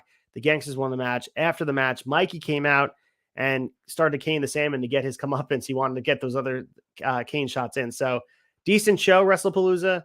Not the best show, which is why we included it together here at Gangsta's Paradise. I couldn't imagine doing a full show just on WrestlePalooza. It felt like a live event, I'll be honest with you. It was one of those events that you just like, nothing really crazy happened. Of course, you can circle on the thing, Mikey Whipwreck defeating Sandman. It's a non-title match. If maybe it was for the title, it would have been huge. But it's one of those moments where you're just like, all right, well, let's continue to just pile in with things because they're just building towards something bigger. Going towards the Middletown, New York show. This is the one I talked about. This is on Hardcore TV. We have 2 matches here. We have the ECW World Tag Team Champions, Raven and Stevie Richards, defeating the Pitbulls to retain their championships. Eddie defeated ECW TV champion Malenko to win the title back. So all over the place. Most of this that you need to know from here. We do get a music video by Weezer focusing on Mikey Whipwreck and the Sandman feud. So they're really hyping this up. I'm sure they didn't pay Weezer, like I said. It definitely advanced storylines throughout here. I mean, we can talk about a whole bunch of storylines. Raven and Tommy Dreamer. You can also talk about, the Scorpio and the Chris Benoit and Eddie Guerrero stuff going on. There's a lot on this as well. Mostly a compilation episode. The Sandman stuff is pretty good, but they're really setting the table for Mikey Whipwreck to eventually get his coronation moment. And I know the championship reign is short-lived, but it's one of the highlights of ECW 95 for sure. So Going on to the next Hardcore TV, which is on 8/15, I should say, Philadelphia, Pennsylvania. We get 2 matches. JT Smith defeated Hack Myers, and the ECW World Tag Team Champions Raven and Stevie Richards, Big Dick Dudley, and Dudley Dudley defeated Cactus Jack, Tommy Dreamer, and the Pitbulls. So this is the WrestlePalooza stuff. Like they're just showing on Hardcore TV. This is stuff they're just going to sprinkle in through the rest of Hardcore TV. They have a lot of content, stuff that most people didn't see. So most of this stuff is stuff that we've talked about already, but mostly the focus of this whole show was focused on Dreamer and Raven. And you would think it would be old, but it just isn't. It like stays fresh throughout this whole year and stays fresh throughout their whole career, honestly. There's always some layer of development that keeps this fresh. It's like a never amounting layer of goodness to this feud. And now with Cactus associating himself with Raven, it really turns up the heat to a different level. It just makes them even stronger. It's an interesting dynamic. Both great talkers, great wrestlers, great characters. And Dreamer continues to be that other great underdog face. And the consistency with getting people over with the ECW audience is being a good underdog. Mikey and Dreamer are the 2 hottest baby faces in the whole company. And it's because that people believe in them and they want them to win after losing so much. So that was a really, really, solid show, building up towards things that are becoming very important. They're really getting into the formula of what's been making them successful. Going to the 8/22 Hardcore TV, 2 matches on here again. We have the Cactus Jack, D. Malenko, and 2 Cold Scorpio match taking on Eddie Guerrero and the Steiner brothers, and Mikey Whipwreck defeating ECW World Champion in a non-title Singapore Cane match from WrestlePalooza. Bill Alfonso has made clear that he's in Switzerland talking to fans who like ECW there. Nice little segment with him. The Raven coming out and telling Scorpio he understands his pain that his people have felt all these years. Raven brings out Cactus Jack to be their partner for the 6-man, and Cactus puts over the Steiners as the most over tag team he's ever seen. So he also says that Eddie is not a wrestler, just trying to get heat any way you can. We also get footage of the stretcher match between Public Enemy and the Gangstas. And then, Mikey Whipwreck taking on Sandman in that Singapore Cane match. They wanted to make sure everybody saw it. So if you miss WrestlePalooza, they're going to make sure you see it on Hardcore TV. So a very, very good 6-man tag match. Definitely something to check out. Going down the list, we have some live shows from Jim Thorpe, Pennsylvania, untelevised. So just want to put that out there for you guys from 8/25. Some results. Mikey Whipwreck defeated Dino Sandoff. Raven and Stevie Richards for the tag titles defeated the Pitbulls. To retain the tag titles, we have Ian Rotten defeating Bull Payne. The Steiner brothers defeated D. Malenko and 2 Cold Scorpio. Tommy Dreamer defeated Dudley Dudley. 2 Cold Scorpio defeated Eddie Guerrero to win the ECW Television Championship. And Johnny Grunge defeated New Jack. In the main event, Mustafa defeated Rocco Rock. So I guess they split those matches in half. Of course, we got a title change. Like I mentioned, the TV titles all over the place. 2 Cold Scorpio got his win here. Fortunately, not televised. I'm sure we're going to see it on a Hardcore TV coming down the line. But he wins the championship in Jim Thorpe, Pennsylvania. So now he's the champion as we speak. Going to the next night in Philadelphia, Pennsylvania, another live event in Philly. They traveled all the way from Jim Thorpe and they got to Philly. Again, another live event. Hack Myers defeated JT Smith by countout. Ian Rotten defeated Bull Payne.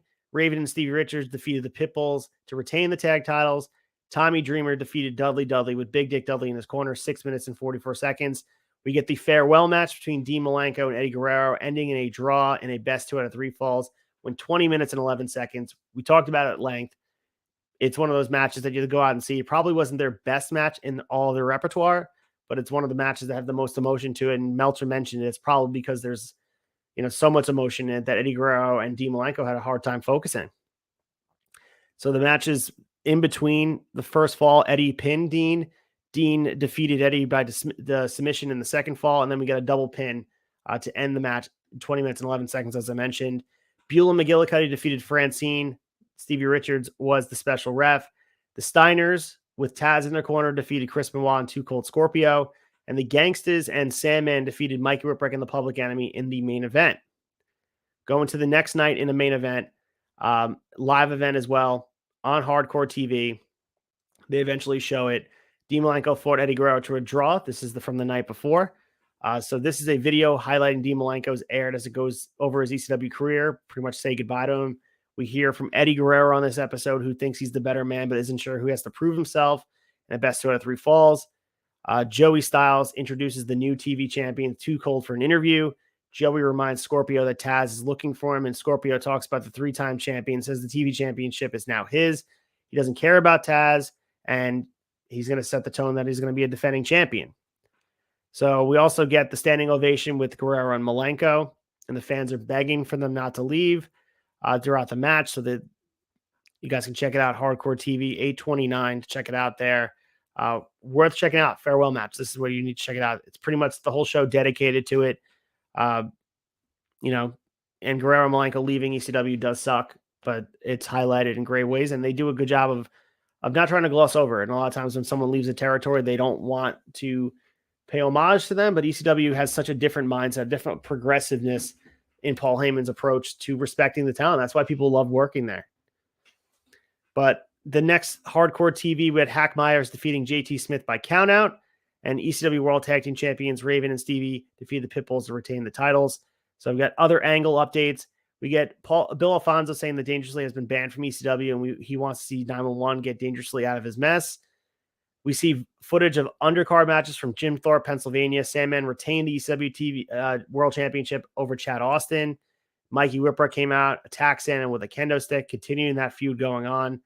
And then, the Bill Alfonso thing probably got a little bit more time than it should have, but it was one of those things that you needed because you need to continue to build the story and keep them relevant.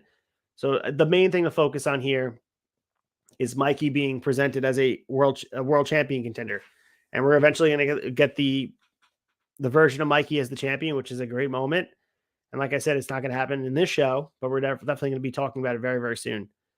The next Hardcore TV we have from 9/12/95. You guys, we're in September already, believe it or not. And we have Philadelphia, Pennsylvania. Tommy Dreamer defeated Dudley Dudley. The Steiner brothers defeated ECW TV champion Too Cold Scorpio and Chris Benoit. Some angle stuff in here. Pitbulls had an interview with Joey Styles. They said they wanted to challenge Raven and Stevie in a double dog collar match at GANGSTA'S Paradise, which was this would be the second double dog collar match we're seeing here.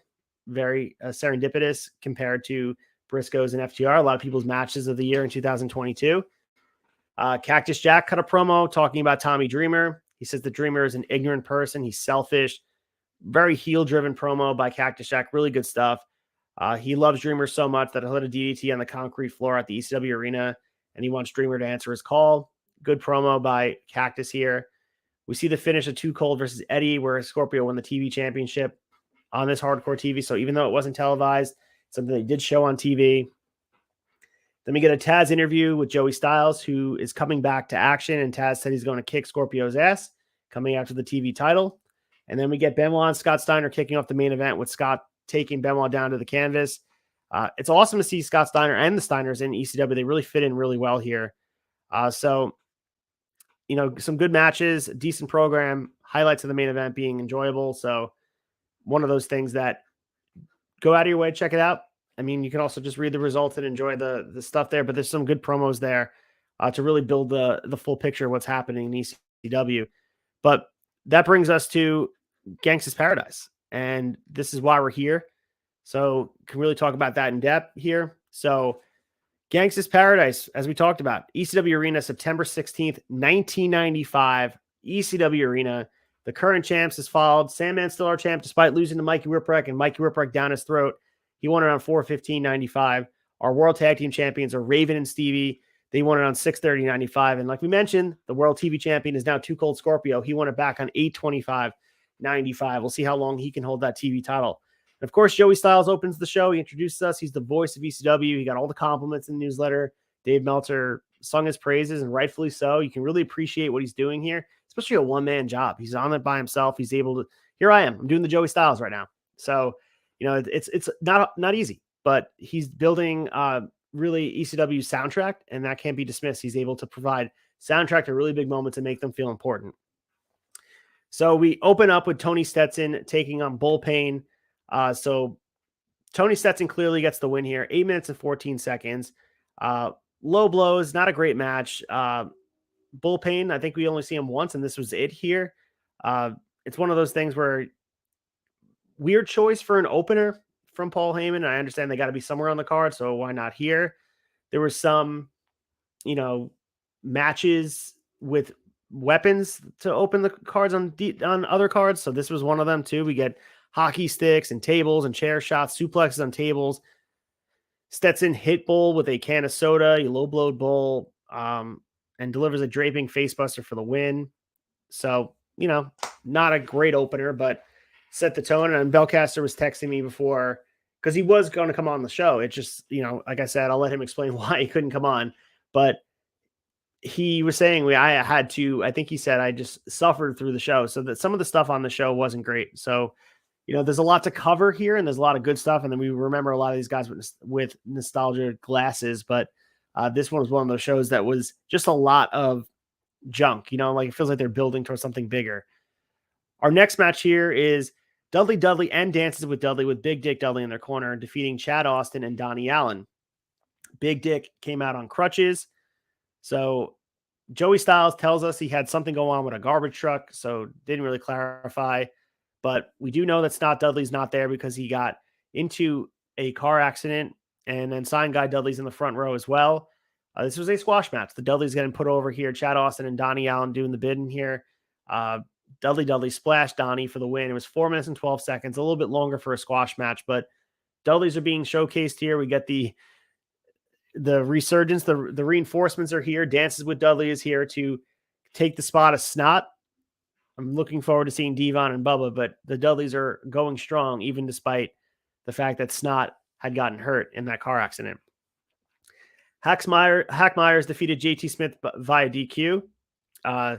So this is the period of time, as we talked about before in the newsletter and also the other things, where JT Smith had brain damage and from the concussion or whatever, he had swelling in the brain that made him believe he was a full-blooded Italian.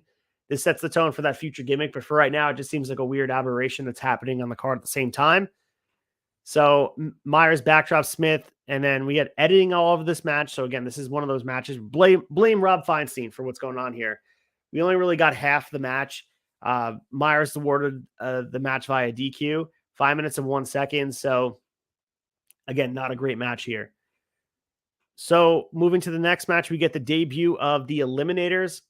They team with Jason taking on the Steiner Brothers and Taz.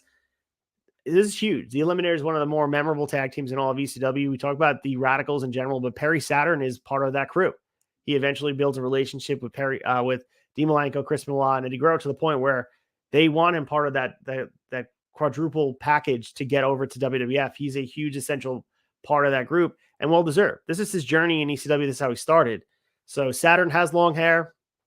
It does look weird. He usually his bald didn't have his same signature tattoos. He looked different, but it's still the same old Saturn. Very, very talented. Makes you really appreciate what he's able to do in the ring. And his run throughout ECW, I'm excited to see it start here. The Eliminators are awesome. So this match is like 20 minutes long. I think on the home video, they show like 4 minutes, 3 minutes or something. This was very, very edited. But Taz's injured neck seems to be a problem in this match. And it's whether it's a work or a shoot, he's utilizing it for sympathy or whatever, but definitely concerned not doing the things he usually does here. So it's quite evident that he's not fully healthy, but that's why he put him in a tag match to kind of hide some of that stuff. But the Eliminators look awesome here. And this was a surprise to see him because I didn't expect him to see him so soon in ECW. So Scorpio got back in the ring. He kicked Taz in the neck and Jason pinned Taz. Awesome to see the Eliminators. And Saturn is a very underrated member of wrestling that gets sadly forgotten about. And I know that a lot of the personal issues he had recently, he fell on some hard times. And that's just sad because people need to appreciate what he gave to wrestling and, go out there and support these guys because, it's one of those things that you never know what time does to people and, go out and maybe reach out to Saturn and say you're thanking them because, and this stuff just brings me back to how important he was to my fandom. I really did. I enjoyed the theme music. I enjoyed his time in WWF. Even the Moppy stuff I enjoyed as well, but the Eliminator stuff is top notch as far as Perry Saturn goes. Going towards the next match for the Tag Team Championship, 2 out of 3 falls for the ECW World Tag Team Championship. Also, did I mention it's a double dog collar match? So Stevie Richards is not in the ring to start. Beulah gets on the mic, says he broke his arm in a 6-man tag match and feels it's only fair to change this match to 2 out of 3 falls. So Pitbull number 2 is connected to Raven. Pitbull number 1 goes to the back to find Stevie. And then Raven immediately gets a chair shot. Pitbull 1 is found beating down Stevie Richards toward the ring. And then Raven gives Pitbull number 2 a pile driver through a table in the ring.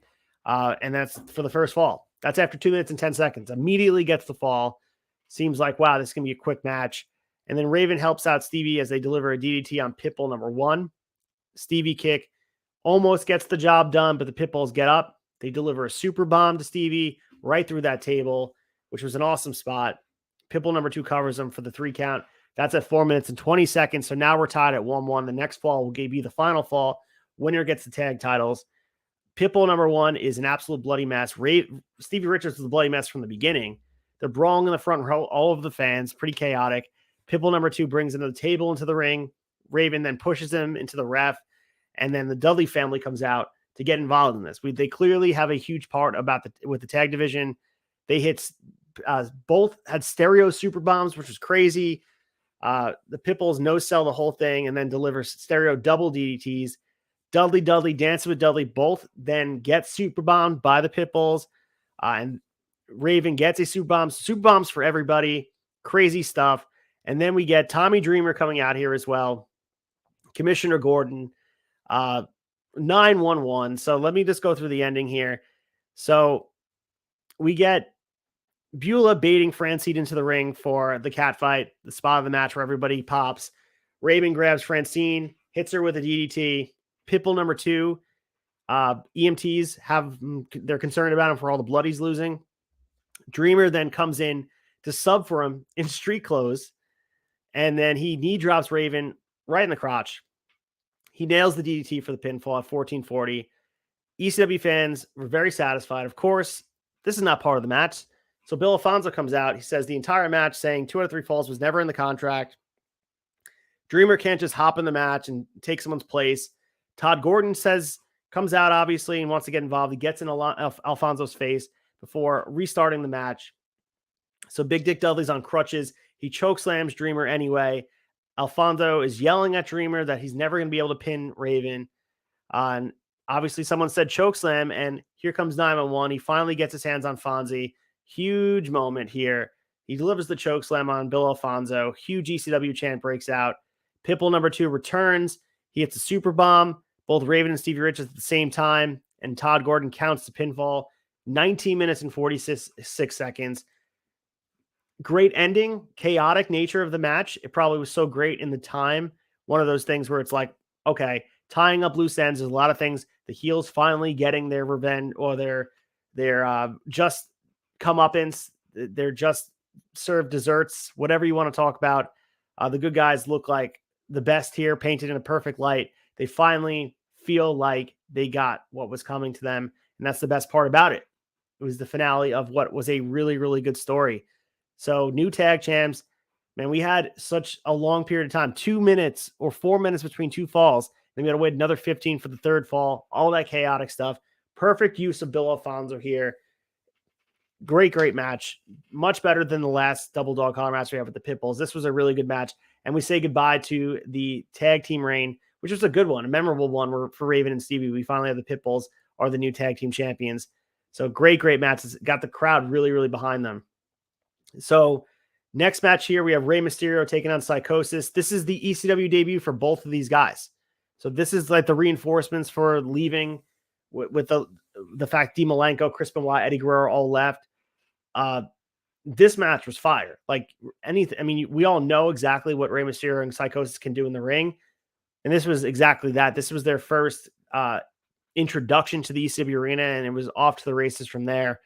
A traditional lucha match. I mean, springboard hurricane ranas, arm drags, drop kicks, all the things you want to see. Rey misses a corner charge, received a guillotine leg drop for a really close 2 count.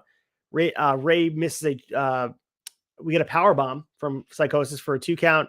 Mysterio rolled out of the ring, and PSICOSIS had a tope suicida only to crash straight into a chair. PSICOSIS gets back in the ring. He slammed Rey and delivered a corkscrew moonsault for a 2 count. Rey fakes a dive, causing PSICOSIS to jump over the rail, only to be taken out by a springboard plancha. This was great, man. Again, I'm a huge fan of lucha, and the fact that it's such an early onset of their exposure, it's like watching history. match was a million miles an hour, 10 minutes and 20 seconds. They will definitely do more cool stuff in ECW going forward, but this was a nice little appetizer for ECW fans and for people that love Rey Mysterio and PSICOSIS.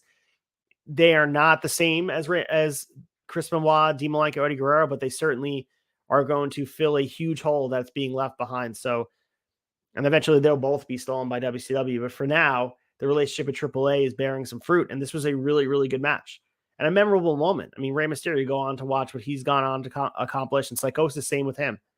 But this was where they got their United States debuts. And then, they went on to do huge, huge things. Rey Mysterio is still wrestling today. But huge moments started in ECW, and Paul Heyman had the mindset of, I'll let these guys come in and do what they do best. You be yourself.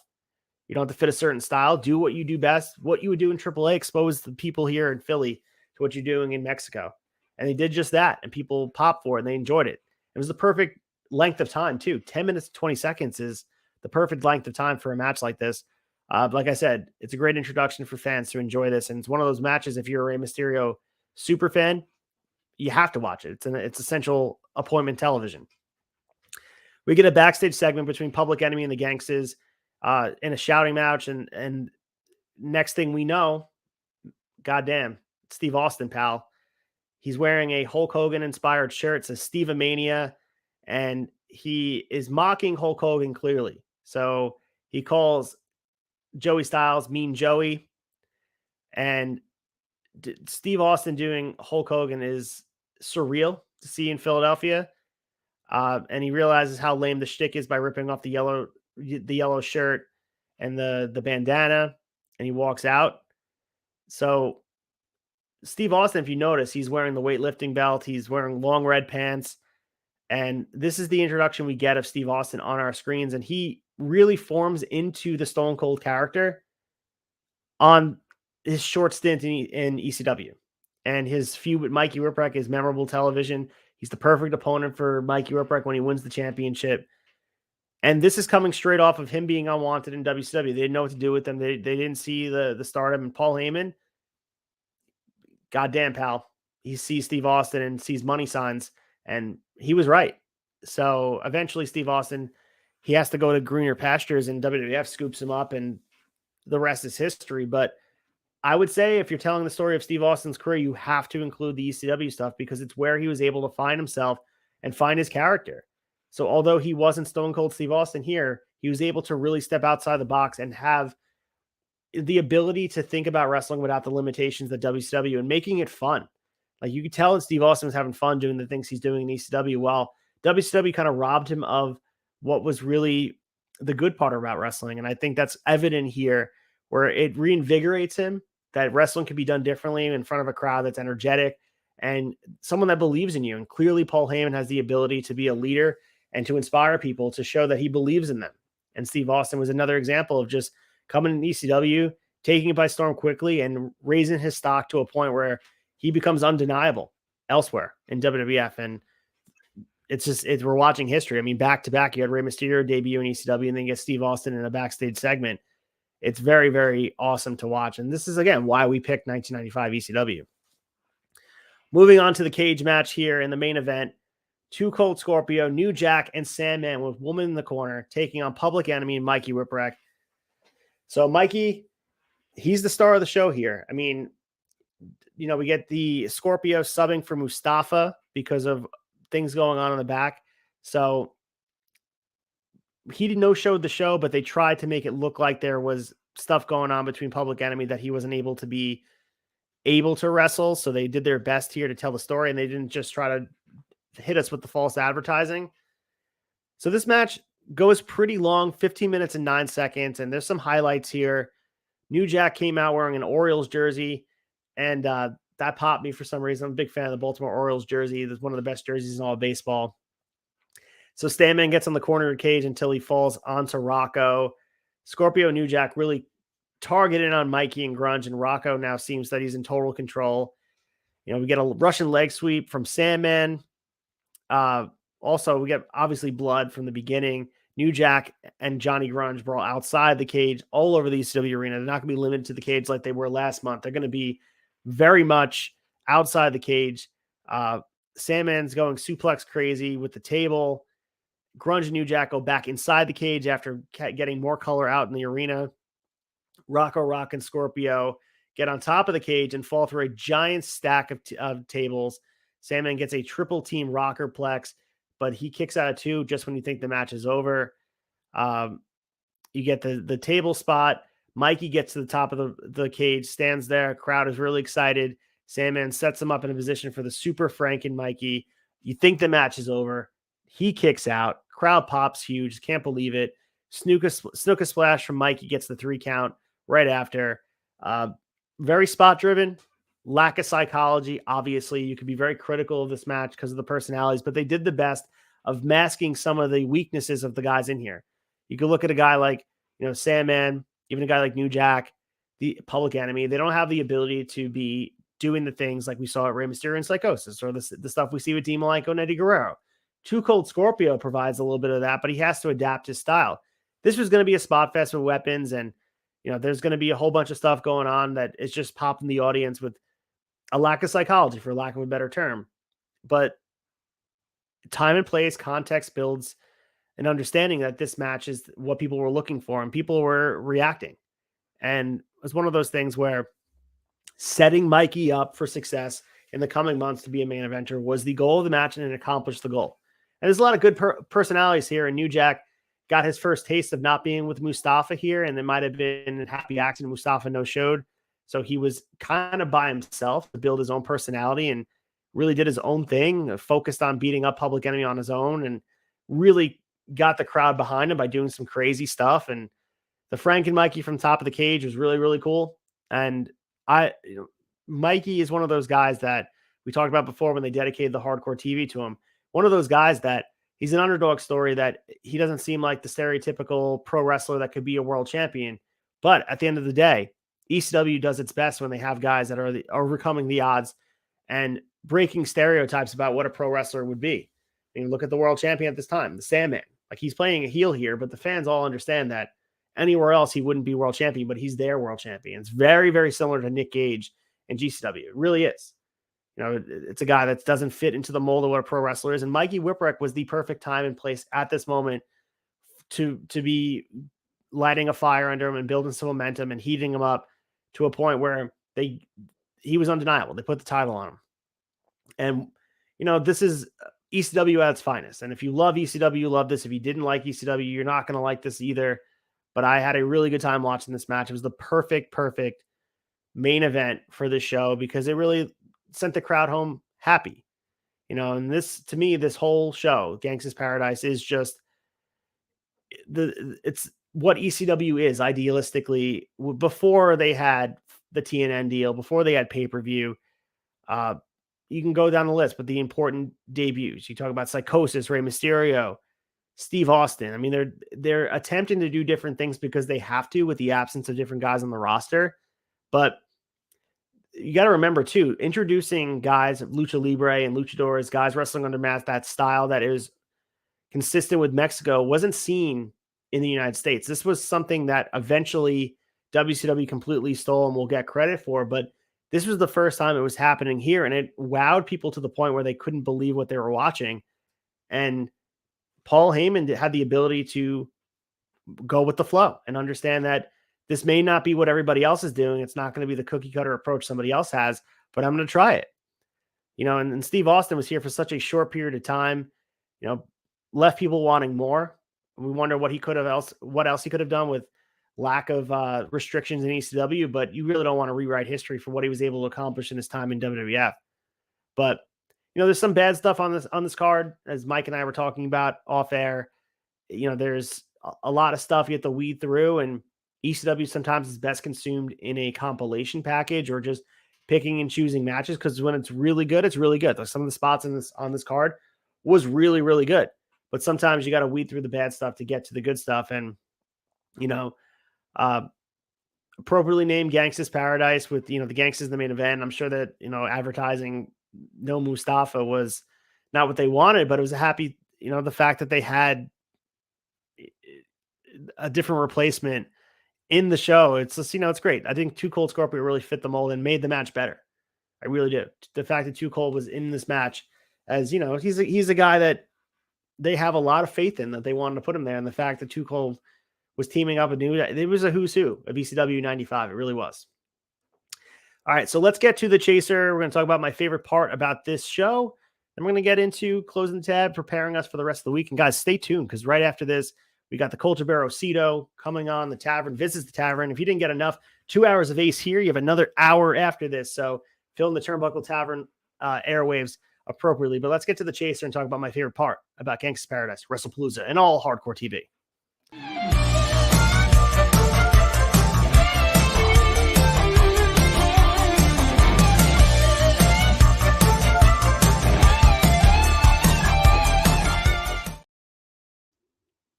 All right, so every week we will pick our favorite parts of the show. There was a lot to talk about here, but I'm going to pick my favorite part about, I guess, with just the whole 3 months we talked about.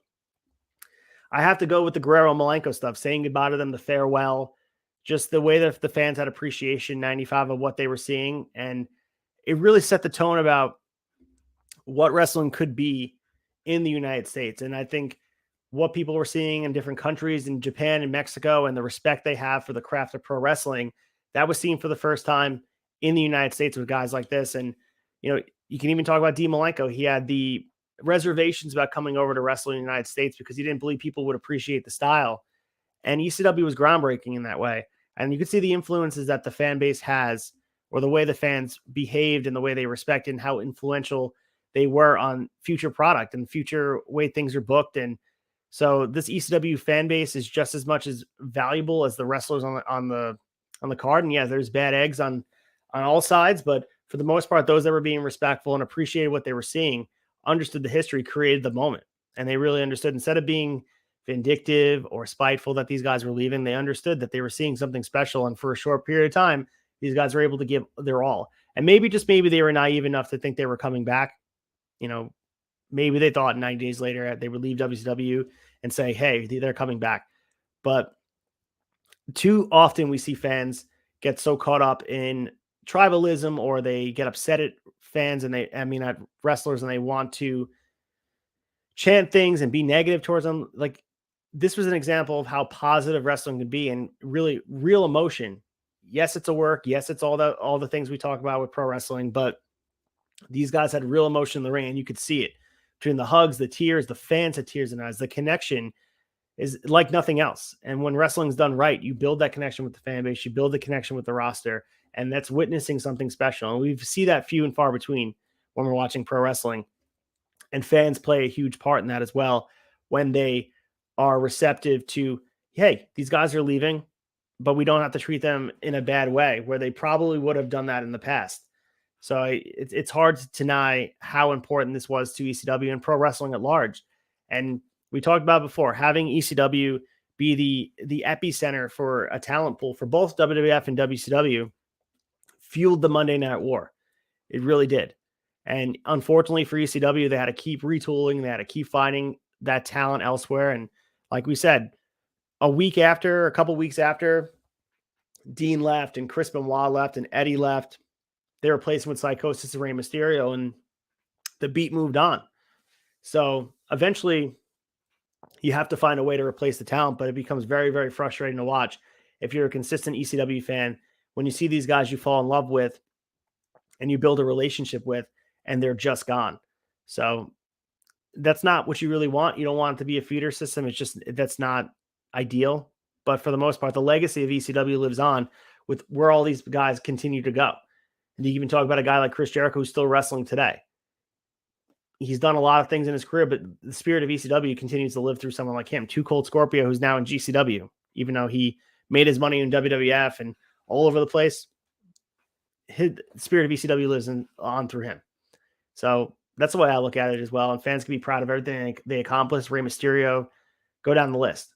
ECW's legacy continues to live on through all these guys who are continuing to work, and they brought their legacy elsewhere. And they influenced wrestling enough that ECW became a household name when it had no business being that.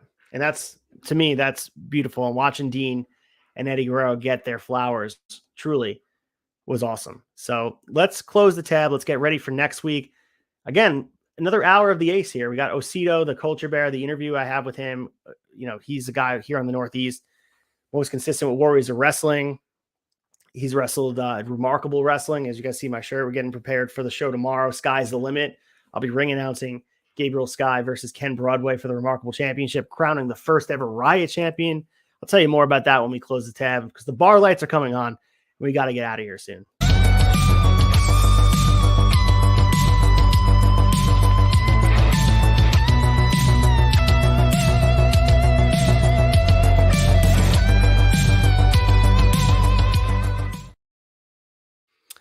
All right, so next week's show is episode 10 of season 2. We are 2 episodes away from being done with Shot Nostalgia ECW 1995. Of course, we're going to be moving on to season 3, WWF 1998. That starts very soon. So episode 11 is going to be before you know it, but episode 10 will be airing on 1/20/23, November to remember, 1995. Great card. We're going to see Steve Austin in action. Going to be talking all about the newsletter, breaking it down, talking about where new people are, how Eddie Guerrero and Chris Benoit and Dean Malenko are enjoying their time in WCW and what they hate about it.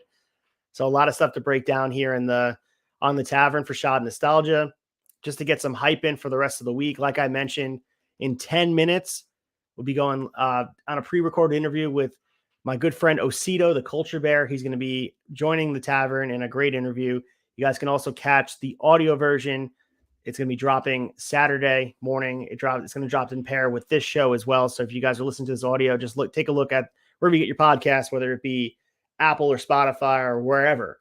It's going to be on there, and listen to the conversation. It's a really good listen. He talks about his training in House of Glory, how he's influenced by Amazing Red and how he's his mentor.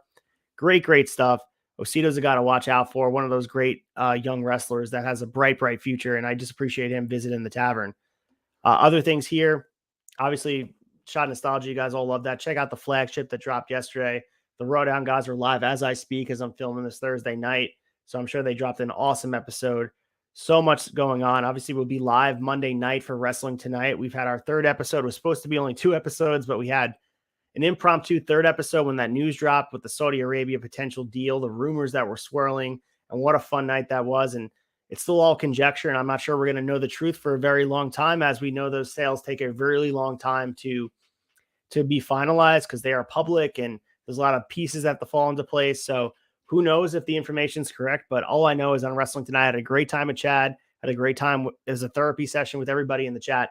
It was a really good time to on there to kind of get our thoughts out there. It was reactionary.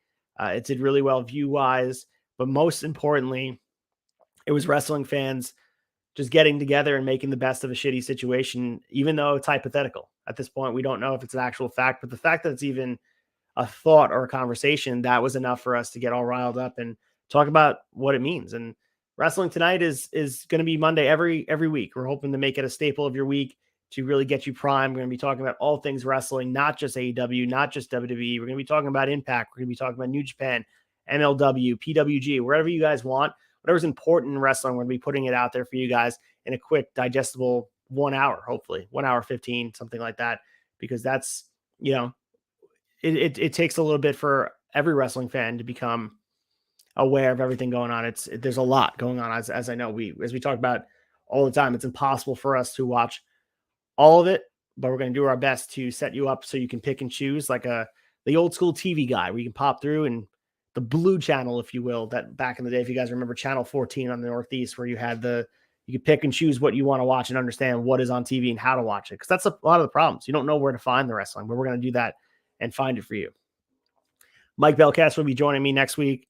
He'll be joining. This is the first time this season I had to be alone. I think it's the third time ever I've been alone. I hope you guys enjoyed it. I know it was a lot of information I gave you guys. There's so much to break down. And, he'll be back next week. I missed him so much. He's my good buddy, Belly the Bellcaster. It's not the same without him, but the train had to keep moving. We have a schedule to abide by. We got to get to WWF 1998. We'll run out of gas in the DeLorean, the plutonium. And and also too, shout out to the Chads who mentioned Back to the Future. And I'm Marty McFly. Mike Belcaster is Doc Brown. And we'll catch you guys next week. Shot Nostalgia. Peace.